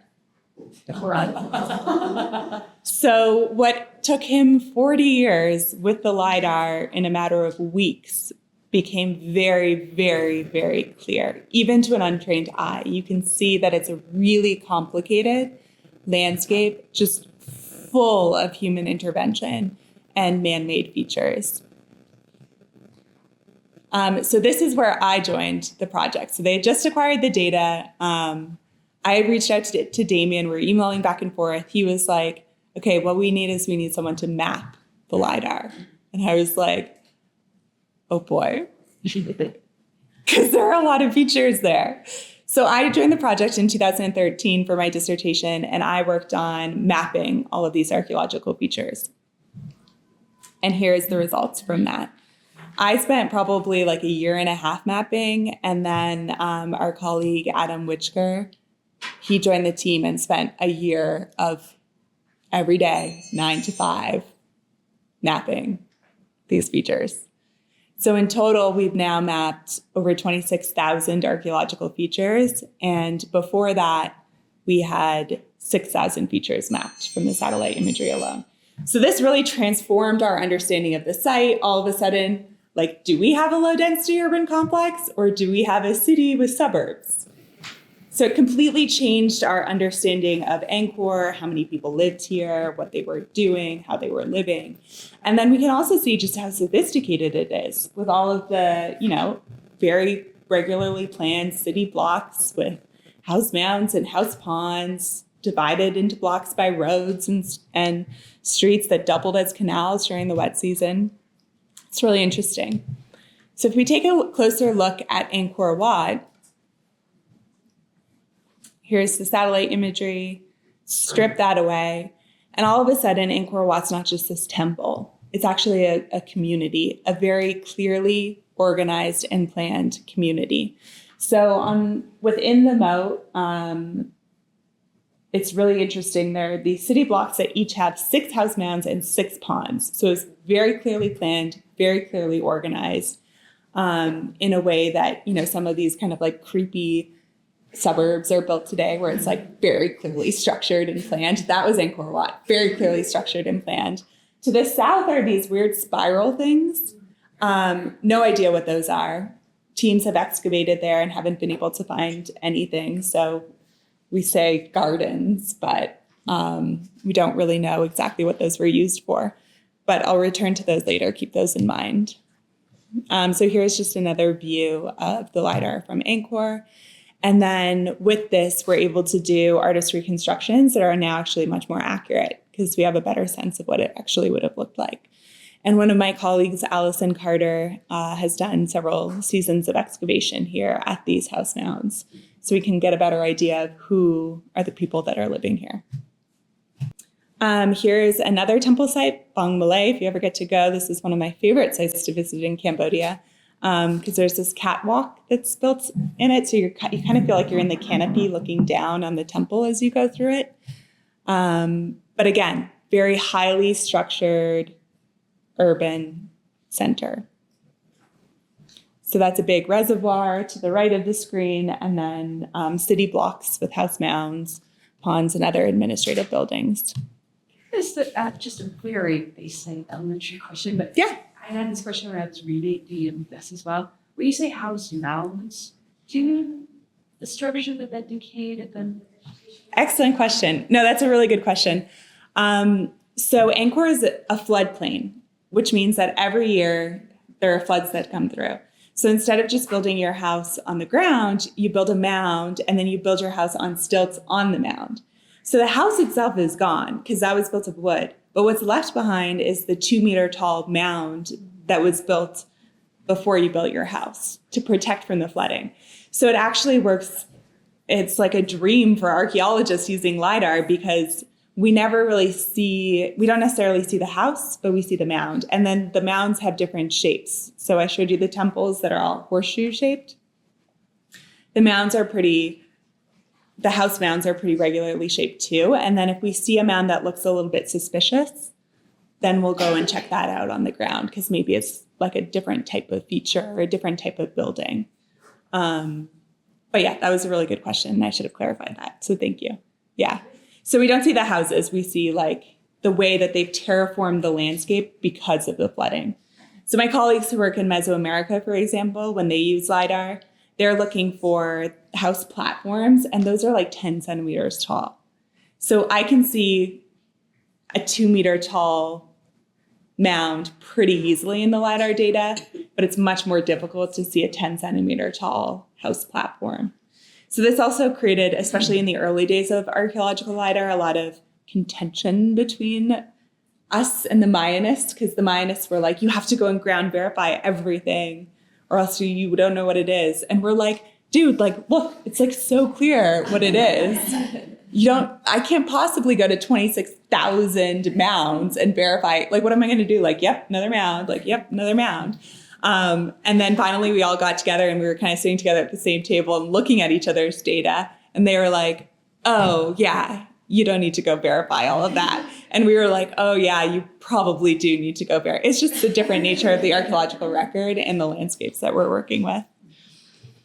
But there are stuff that we do have to, like a temple, we will always go verify a temple because there's diagnostic artifacts there, which we'll talk about in a second also.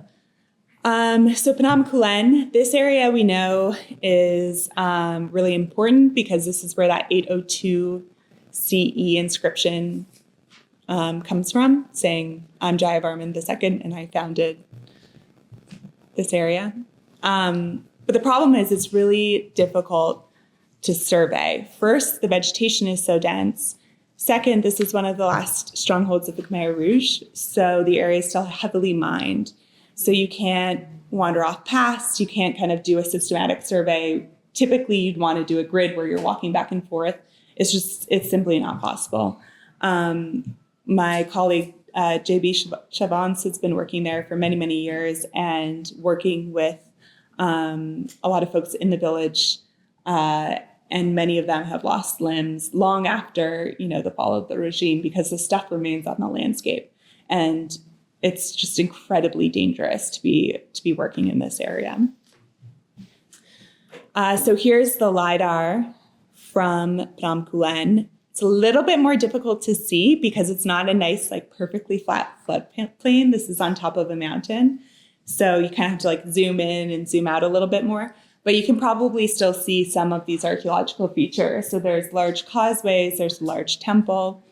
And it turns out that this also is a highly structured urban landscape here as well. And with the LiDAR, we're seeing some interesting patterns that seem to repeat. So here's the satellite imagery. This is very near the river of 1,000 Lingas. So the water, this is a major source of water for Angkor. and the water would be ritually blessed through this river, where the bed of the river is all carved with thousands of lingas. So the water, as it's coming into Angkor, is coming from this source, being ritually blessed, and then entering the water management system of Angkor. But what's interesting is where the carvings are in the base of the river, there are also all of these, what we're calling mound fields on the landscape beside them. And we see these mound fields in other areas as well. We didn't know, no one had ever seen or identified these before the LiDAR data, but now that we have LiDAR, especially from different areas and different sites, we're starting to see these mound fields in different areas. So these are definitely important, but we don't know why yet. So it's like, some ways it gives us so many answers, but it also raises so many questions. Prayakan of Kampong Spy, this is one of my favorite sites to look at. Here's the satellite imagery. Again, you can see there's a big square complex, a large reservoir, a smaller kind of rectangular complex in the center. But beyond that, it's kind of difficult to see any of the archaeological features. So this is a map that my colleagues have made using traditional archaeological methods of ground survey, so kind of walking back and forth on the landscape, saying here's a feature, marking it down, recording its location, using that satellite imagery also. And here's the LiDAR. So if we zoom in on kind of the central area here, you can see again, it's a highly complex landscape. Lots of people were living here, lots of houses, lots of ponds, lots of mounds, streets, blocks, all the same kind of stuff that we're seeing at the other cities as well. So just to show you kind of that mapping before and the LiDAR. And we're working on mapping this now. So many of these sites need to be surveyed. We have to contend with like vicious wildlife. Actually, the dogs actually, you have to kind of watch out for because they're not vaccinated for rabies. So probably should not have been doing that as he's going to bite my hand. But it's quite difficult to survey a lot of these sites because the vegetation is so dense. It's hard to kind of take a picture of what that looks like, but you're in there with machetes, it's hard going. Often because the vegetation is so dense, you could be standing on a mound and you don't even really know that you're standing on a mound because the bushes are so, they kind of obscure everything. But the surveys are really important for finding things that we can't see in the LiDAR data, like ceramic materials and other diagnostic elements that we then use to understand the types of activities that people were doing at the site and to help date the site as well. Temples are also important because there are archaeological elements and architectural features that hopefully we can use to date the temples and understand how the landscape developed. Okay, so that's the LiDAR stuff. And that's really like just the beginning. So I remember when LiDAR first came out, I had one of my PhD advisors saying like, oh, like it's just an expensive way to make a map. It's like, okay, well, like it is expensive, but if you compare it to the guy that spent 40 years walking back and forth, it's actually maybe not that expensive. So it turns out in the years since, we've been able to do a lot of really cool analyses with this data that help us understand what life would have been like for the people that lived at Angkor. So I'm going to briefly show you some of those examples. So the first thing we were able to figure out is what is the chronology of the site. So we have all of these features, but all we have is like this flat map. We don't know like which areas were built when, how did the city develop and look over time. So to address this, as I mentioned, there are over 1,000 temples with unknown dates in Cambodia. And we only had dates for 139 of those temples, which is not very good. But we had a lot of diagnostic information. So from the mapping work, we knew the area, we knew the mound morphology, we could see whether or not there was a moat, we could see if there was a primary reservoir, we could measure the angle that the temple was built at. And then from surveys, we also knew, did it have a pedestal? What was the pedestal like? What was it built of? were there any ceramics that were found, things like that. So with all of this information, we did an analysis using a semi-supervised machine learning and a graph-based algorithm. Basically how this worked is if you imagine the data as being kind of a spiral, if you look at this spiral here without the color, you can see that there's a structure to the data, even though it may not necessarily be very clear. When you factor in the colors, you can see kind of a form of a spiral in there. So that's essentially what we did. We took all of the data points that we had for all of these different temples and kind of structured them in this 3D space based on how similar they were. So if a temple had everything in common with another temple except, it was built in a slightly different orientation, it would be close to that other temple in this weird multi-dimensional space. And then what we did is we propagated the dates that we did know throughout that kind of web of connections of temples, adding the color that you see here, which then highlights the structure and allowed us to predict dates for the undated temples. And doing this, we were able to predict dates with an average absolute error of 49 to 66 years, which is better than the error associated with carbon-14 dating. So we were able to use these statistical methods to predict dates. I mean, they're not all perfect, but it's a prediction with a level of error that for archaeologists is actually great. And the alternative is, going and excavating 1,000 different temples and trying and hoping that you get a C14 sample, which you may or may not get. So it worked really well. And then it also highlights these are the temples that the confidence is less good for. So we can do further research at those temples to try to understand them better and then strengthen all of the predictions as a result of that. So this gives us a timeline of how the temples are built on the landscape. So before 800, it kind of aligns with that infamous inscription saying that, the city is founded in 802. There are very few temples that are formed on the landscape. And then we see a peak of temples and a explosion of temples, I guess, being built up until around 1,000. And then that kind of peters off until by 1,200, there are very few temples that are being built, which becomes interesting, as I'll explain later. A couple years ago, I got an email from someone at Max Planck saying, I read your paper and I can do it much better. Give me your data. And I said, okay, let me think about this for a second. And then I was like, okay, let's do it. Let's play. So he tested the statistical method that we had used using a Bayesian regression, which I won't go into the details of. But the interesting thing there is that we got very similar results. So that kind of validates the work that we had done before. One of the flaws with the Bayesian modeling is that it creates more of a peak in the middle because it doesn't deal with data on the end as well.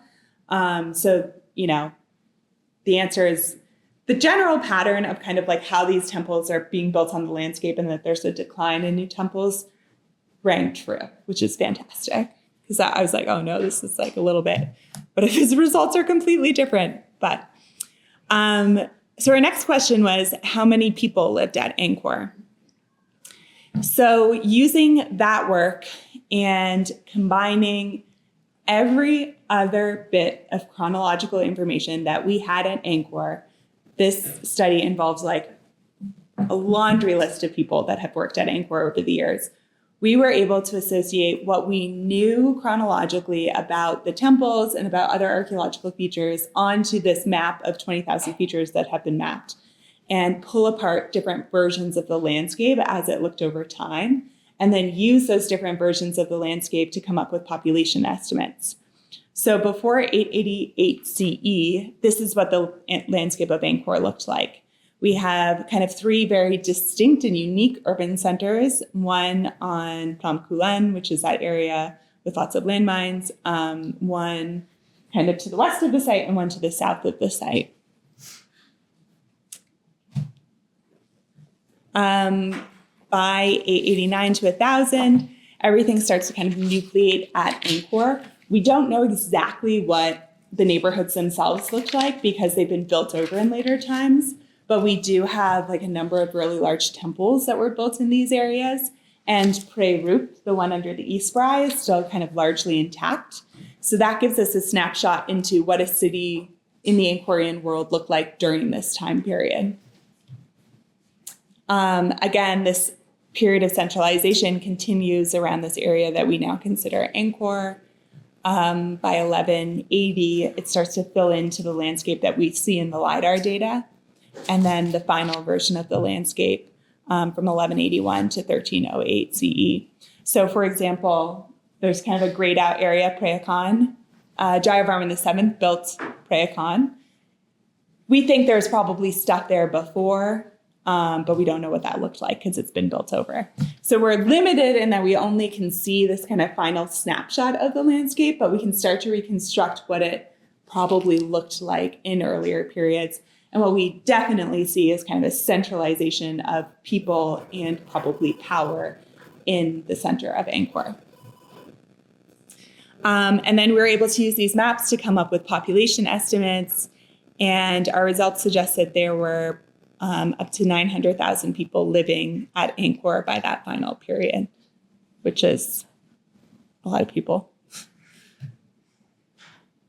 And here is a video we made kind of showing that densification of Angkor. So this is relative population densities.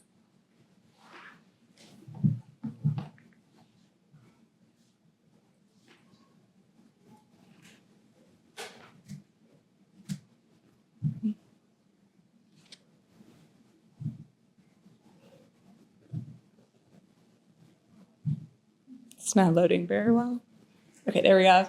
So more across the landscape.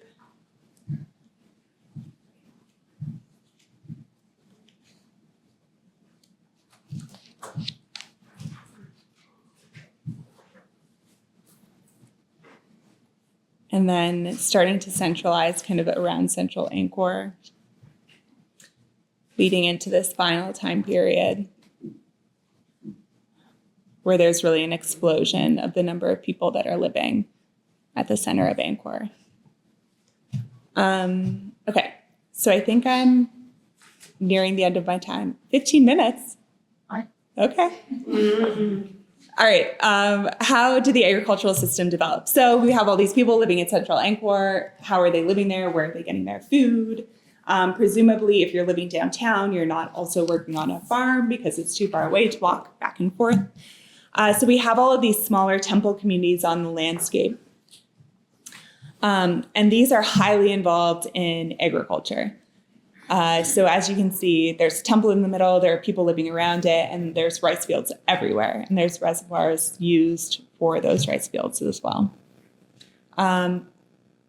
We know now when a lot of those temple communities were built because of that prior work that I was showing you. This pre-Angkorian period, very few temples on the landscape, an explosion of temples in that early Angkor period, and then fewer new constructions of temples in the classic period. This is when Angkor Wat is built, Jayavarman VII with the Bayon, Tapram, and Prayakan. And then this post-Angkor period, there's very few temples that are built on the landscape. But what becomes interesting is a study that my colleagues did looking at inscriptions. Remember how I said inscriptions can be useful, but you kind of have to read between the lines. They did a really fantastic and brilliant study where they looked at the caste titles of individuals in land sales records in the inscriptions. So a lot of what the inscriptions talk about is so-and-so bought this piece of land from so-and-so. And what they found is that over time, there's kind of a selling off from lower class communities and individuals of their land to higher class individuals and communities, which is interesting. So in kind of like the pre-Angkor and the early Angkor period, there are a lot of records of kind of lower class individuals selling land, which implies that they had control of the land. No one ever owned the land. It was always a gift from the king to you to use the land, so they don't have ownership in the same sense of how we have ownership. But there are these land sales records, so we see that over time there's kind of this erosion of lower and middle class ownership of land.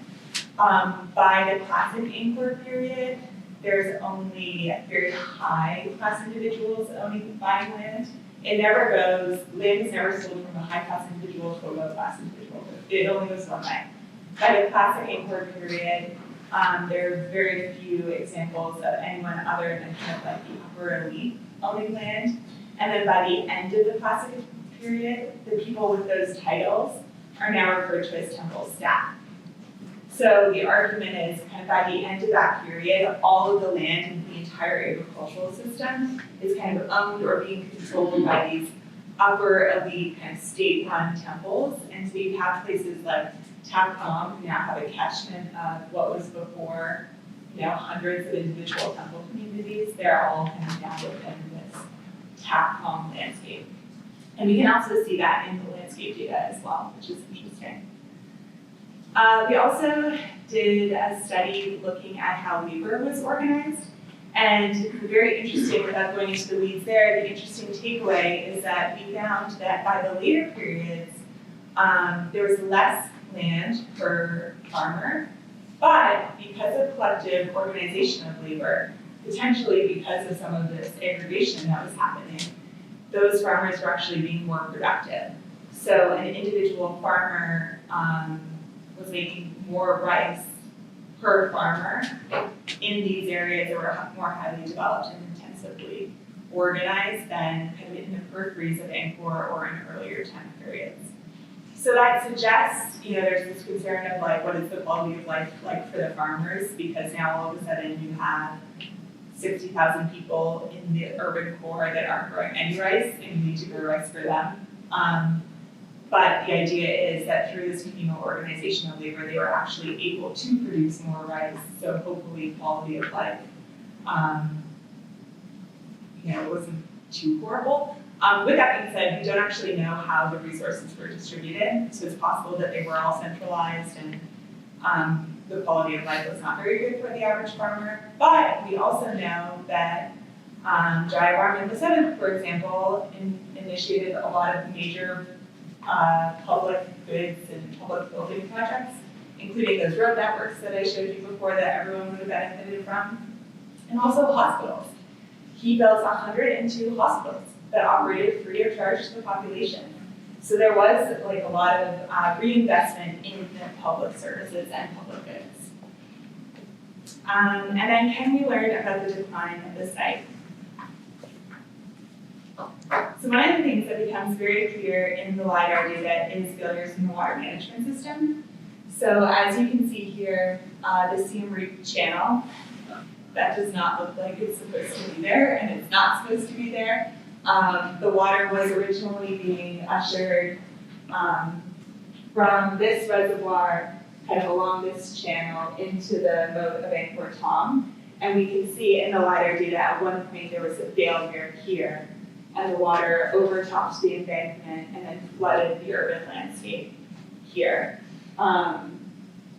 So a lot of research has been done to look at when that event occurred and the implications of that on the ability of the system as a whole to function and what would have happened to the individuals living in this area. So here's kind of a close-up of that major breach. And then can we identify test failures in the water management infrastructure? Yes. Here's another site copying. Here, this site was settled in 921 CE and was very shortly the capital of the empire for 16 years before the capital moved back to Angkor. But during this time, a 7-kilometer long dike was built to the north of the city. And we're able to see this dike very clearly in the LiDAR data.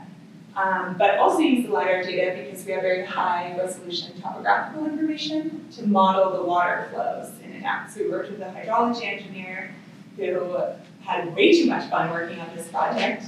But we're able to see, again, failures in the system. And then with the hydrology engineer and our landscape data, we were able to model what types of flows would have been necessary to create a failure like this. And then based on what we know about average rainfall and things like that, predict how long it would have most likely taken for this failure to have occurred. And the unfortunate reality is the dike was not, it was not built to be able to handle the flows in this region, probably because the engineers were taken from Angkor, brought to a new landscape, told to build the longest dike that had ever been built, didn't know the landscape, didn't know the flows, and this probably happened within a year of its construction. Unfortunately, it was never repaired. We do see evidence in another area of the site that they started to build kind of a new dike in a more strategic location on higher ground. But that helps inform our understanding of the site as well and the decisions that were made, and potentially, some of the factors that contributed to the short-lived glory, I guess, of this site. And then finally, what is ancient urbanism? I kind of touched on this before with that yellow line of, it's an arbitrary line that came to be known as the city.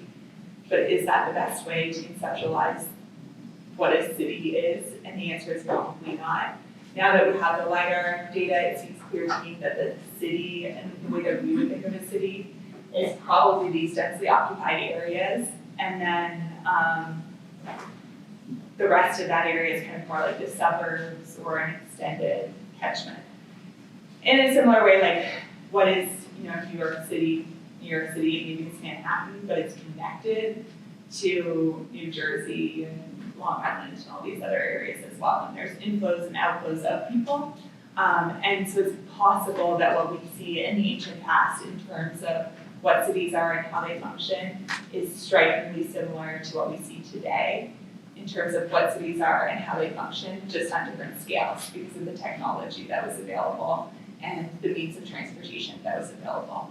So my colleagues and I are now working on studies to look at cities like Angkor and other cities as well, and see how are these cities built, how are they influenced by the means of transportation, the means of construction, are there patterns in how people form cities? And it seems that there are patterns in how people form cities, which is really interesting. So maybe there's something that we can learn as we continue to build bigger and bigger and bigger cities today from these case studies where some of the factors that enabled that growth were limited. So that's one of the things we're working on. We're also working on kind of understanding what happens beyond those yellow lines. So do these temple communities extend beyond them? Yes. They're everywhere. So for my postdoc, I had this great idea that I was going to map all of these temple communities beyond the greater Angkor region. And we had some of them mapped, so I figured it would just be a matter of adding a few. But there are tens of thousands of these temples, so I quickly realized that was I really had bitten off way more than I could chew. I started working with an engineer to use machine learning to try to identify these things automatically in the satellite imagery, which works pretty well. So we're now working on kind of identifying all of these other temple communities to give us an idea of how the landscape as a whole was occupied and how do these agricultural systems that were being developed at Angkor connect to the broader landscape? Was there infrastructure that kind of extended beyond Angkor to feed these places with water as well? How did they relate to these urban centers? And what did the landscape actually look like across the entire empire? So that's one of the things that we're working on now. Stay tuned. Maybe 10 years we'll have results. So thank you. I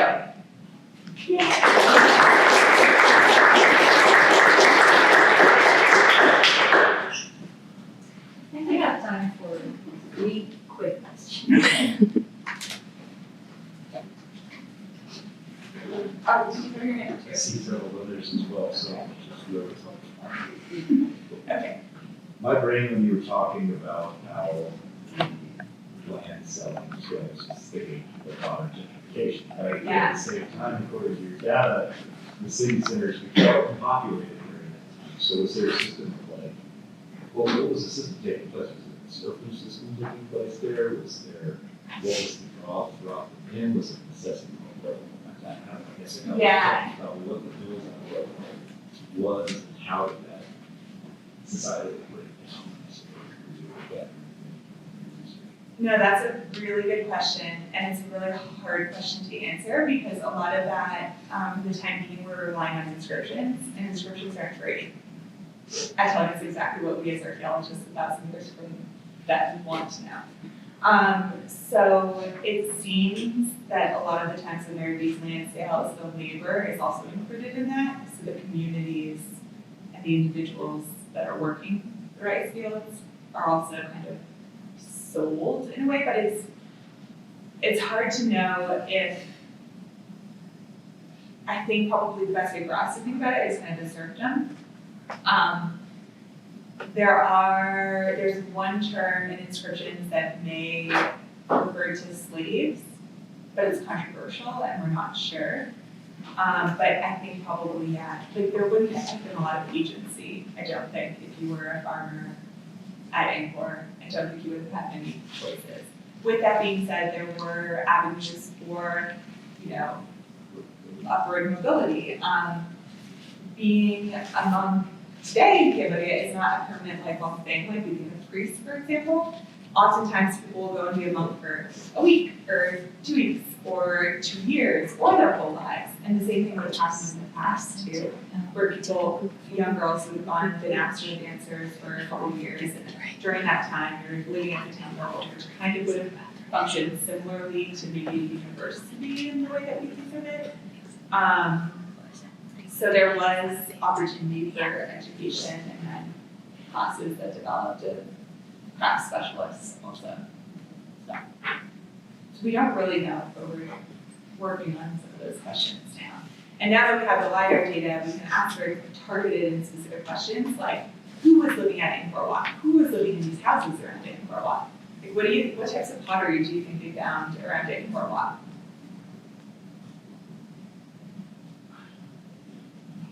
What would you guys like? What would be your first? This is like one of the most spectacular temples in the world today. What do you think people were drinking water out of it? That's what you're doing. Right? Yeah, so it's clay, but it was like, it's very basic ceramics. Like it's not high quality elite ceramics. So it's everyday people that were living around the grounds of Angkor Wat, drinking out of like a basic clay and using basic clay vessels. Because we do have luxury wares and import wares and trade wares, but that's not in those areas. So that's interesting. That was kind of a surprise because there was like this idea that maybe it was like this priestly elite or something that were living in those areas, but it seems like it was pretty regular, normal people. Yeah. Interesting. Yeah. My question is more on like a personal level. What spurred you with this passion of Cambodia? Sure. Good question. I went to college thinking I was going to be a lawyer. And I just started, it was a liberal arts college, so I just started taking classes that were of interest. And it turned out they're all in the anthropology department. Then it turned out I really liked the archaeology classes. Then I went on my first field school. I really enjoyed that. I think the appeal is like learning new things about a very, it's like very small subject matter, but we're like pushing the frontier forward of what we know about these ancient civilizations, which is kind of fun. It's also, archaeology is tricky because our data is not very nice. We don't have a lab-based environment where we can design an experiment. We kind of have to work around the information and the data that we have and make the most of it. So it's kind of a puzzle and fun in that sense. And then Cambodia, the year after I graduated from undergrad, I taught English in Korea for a year. My school went out of business.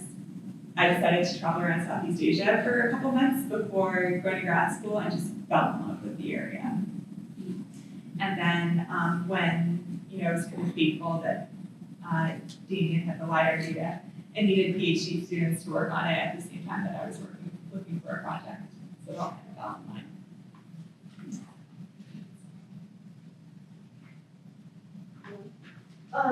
Using the data that you're taking a look through, have you all been able to figure out kind of like the why everybody's gone?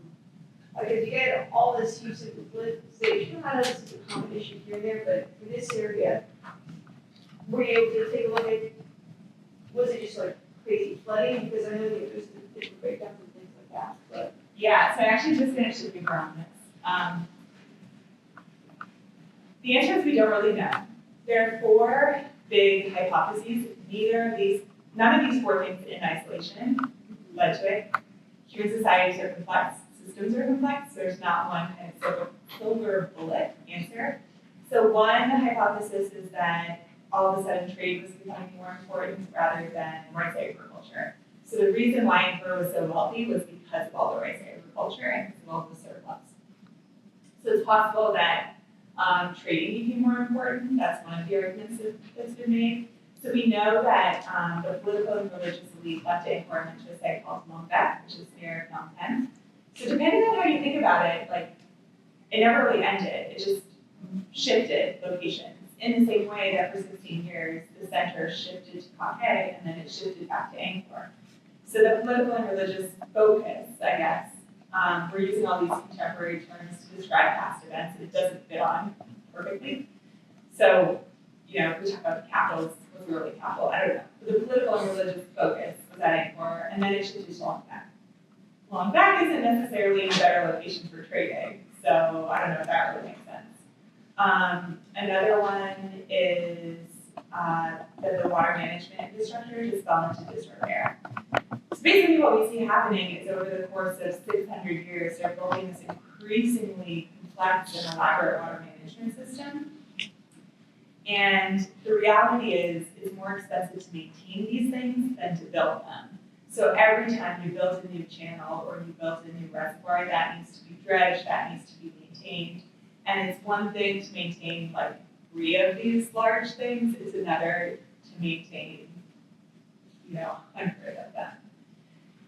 So we know that Angkor was faced with unprecedented climatic events near the end of this period. We know that there were severe droughts and monsoons. We see the damage from that in the LiDAR data. We see decisions that were made during the droughts to close off specific parts of the system because there wasn't enough water to fill them, but then that meant they were closed when the monsoons came. So then there wasn't these holding bases for all of that extra water to go into. So we know that happened, but we also know that there were actually 2 instances of this beforehand, and the system was able to adapt and adjust to those periods of drought and monsoon. So it's probably a combination of factors, including that your system is now so big and so complicated during that final period that it was hard to adapt quickly to different changing climatic events. We also know that according to inscriptions, again, inscriptions were written by the victor, Angkor was invaded in 1431, the only time that it was ever invaded.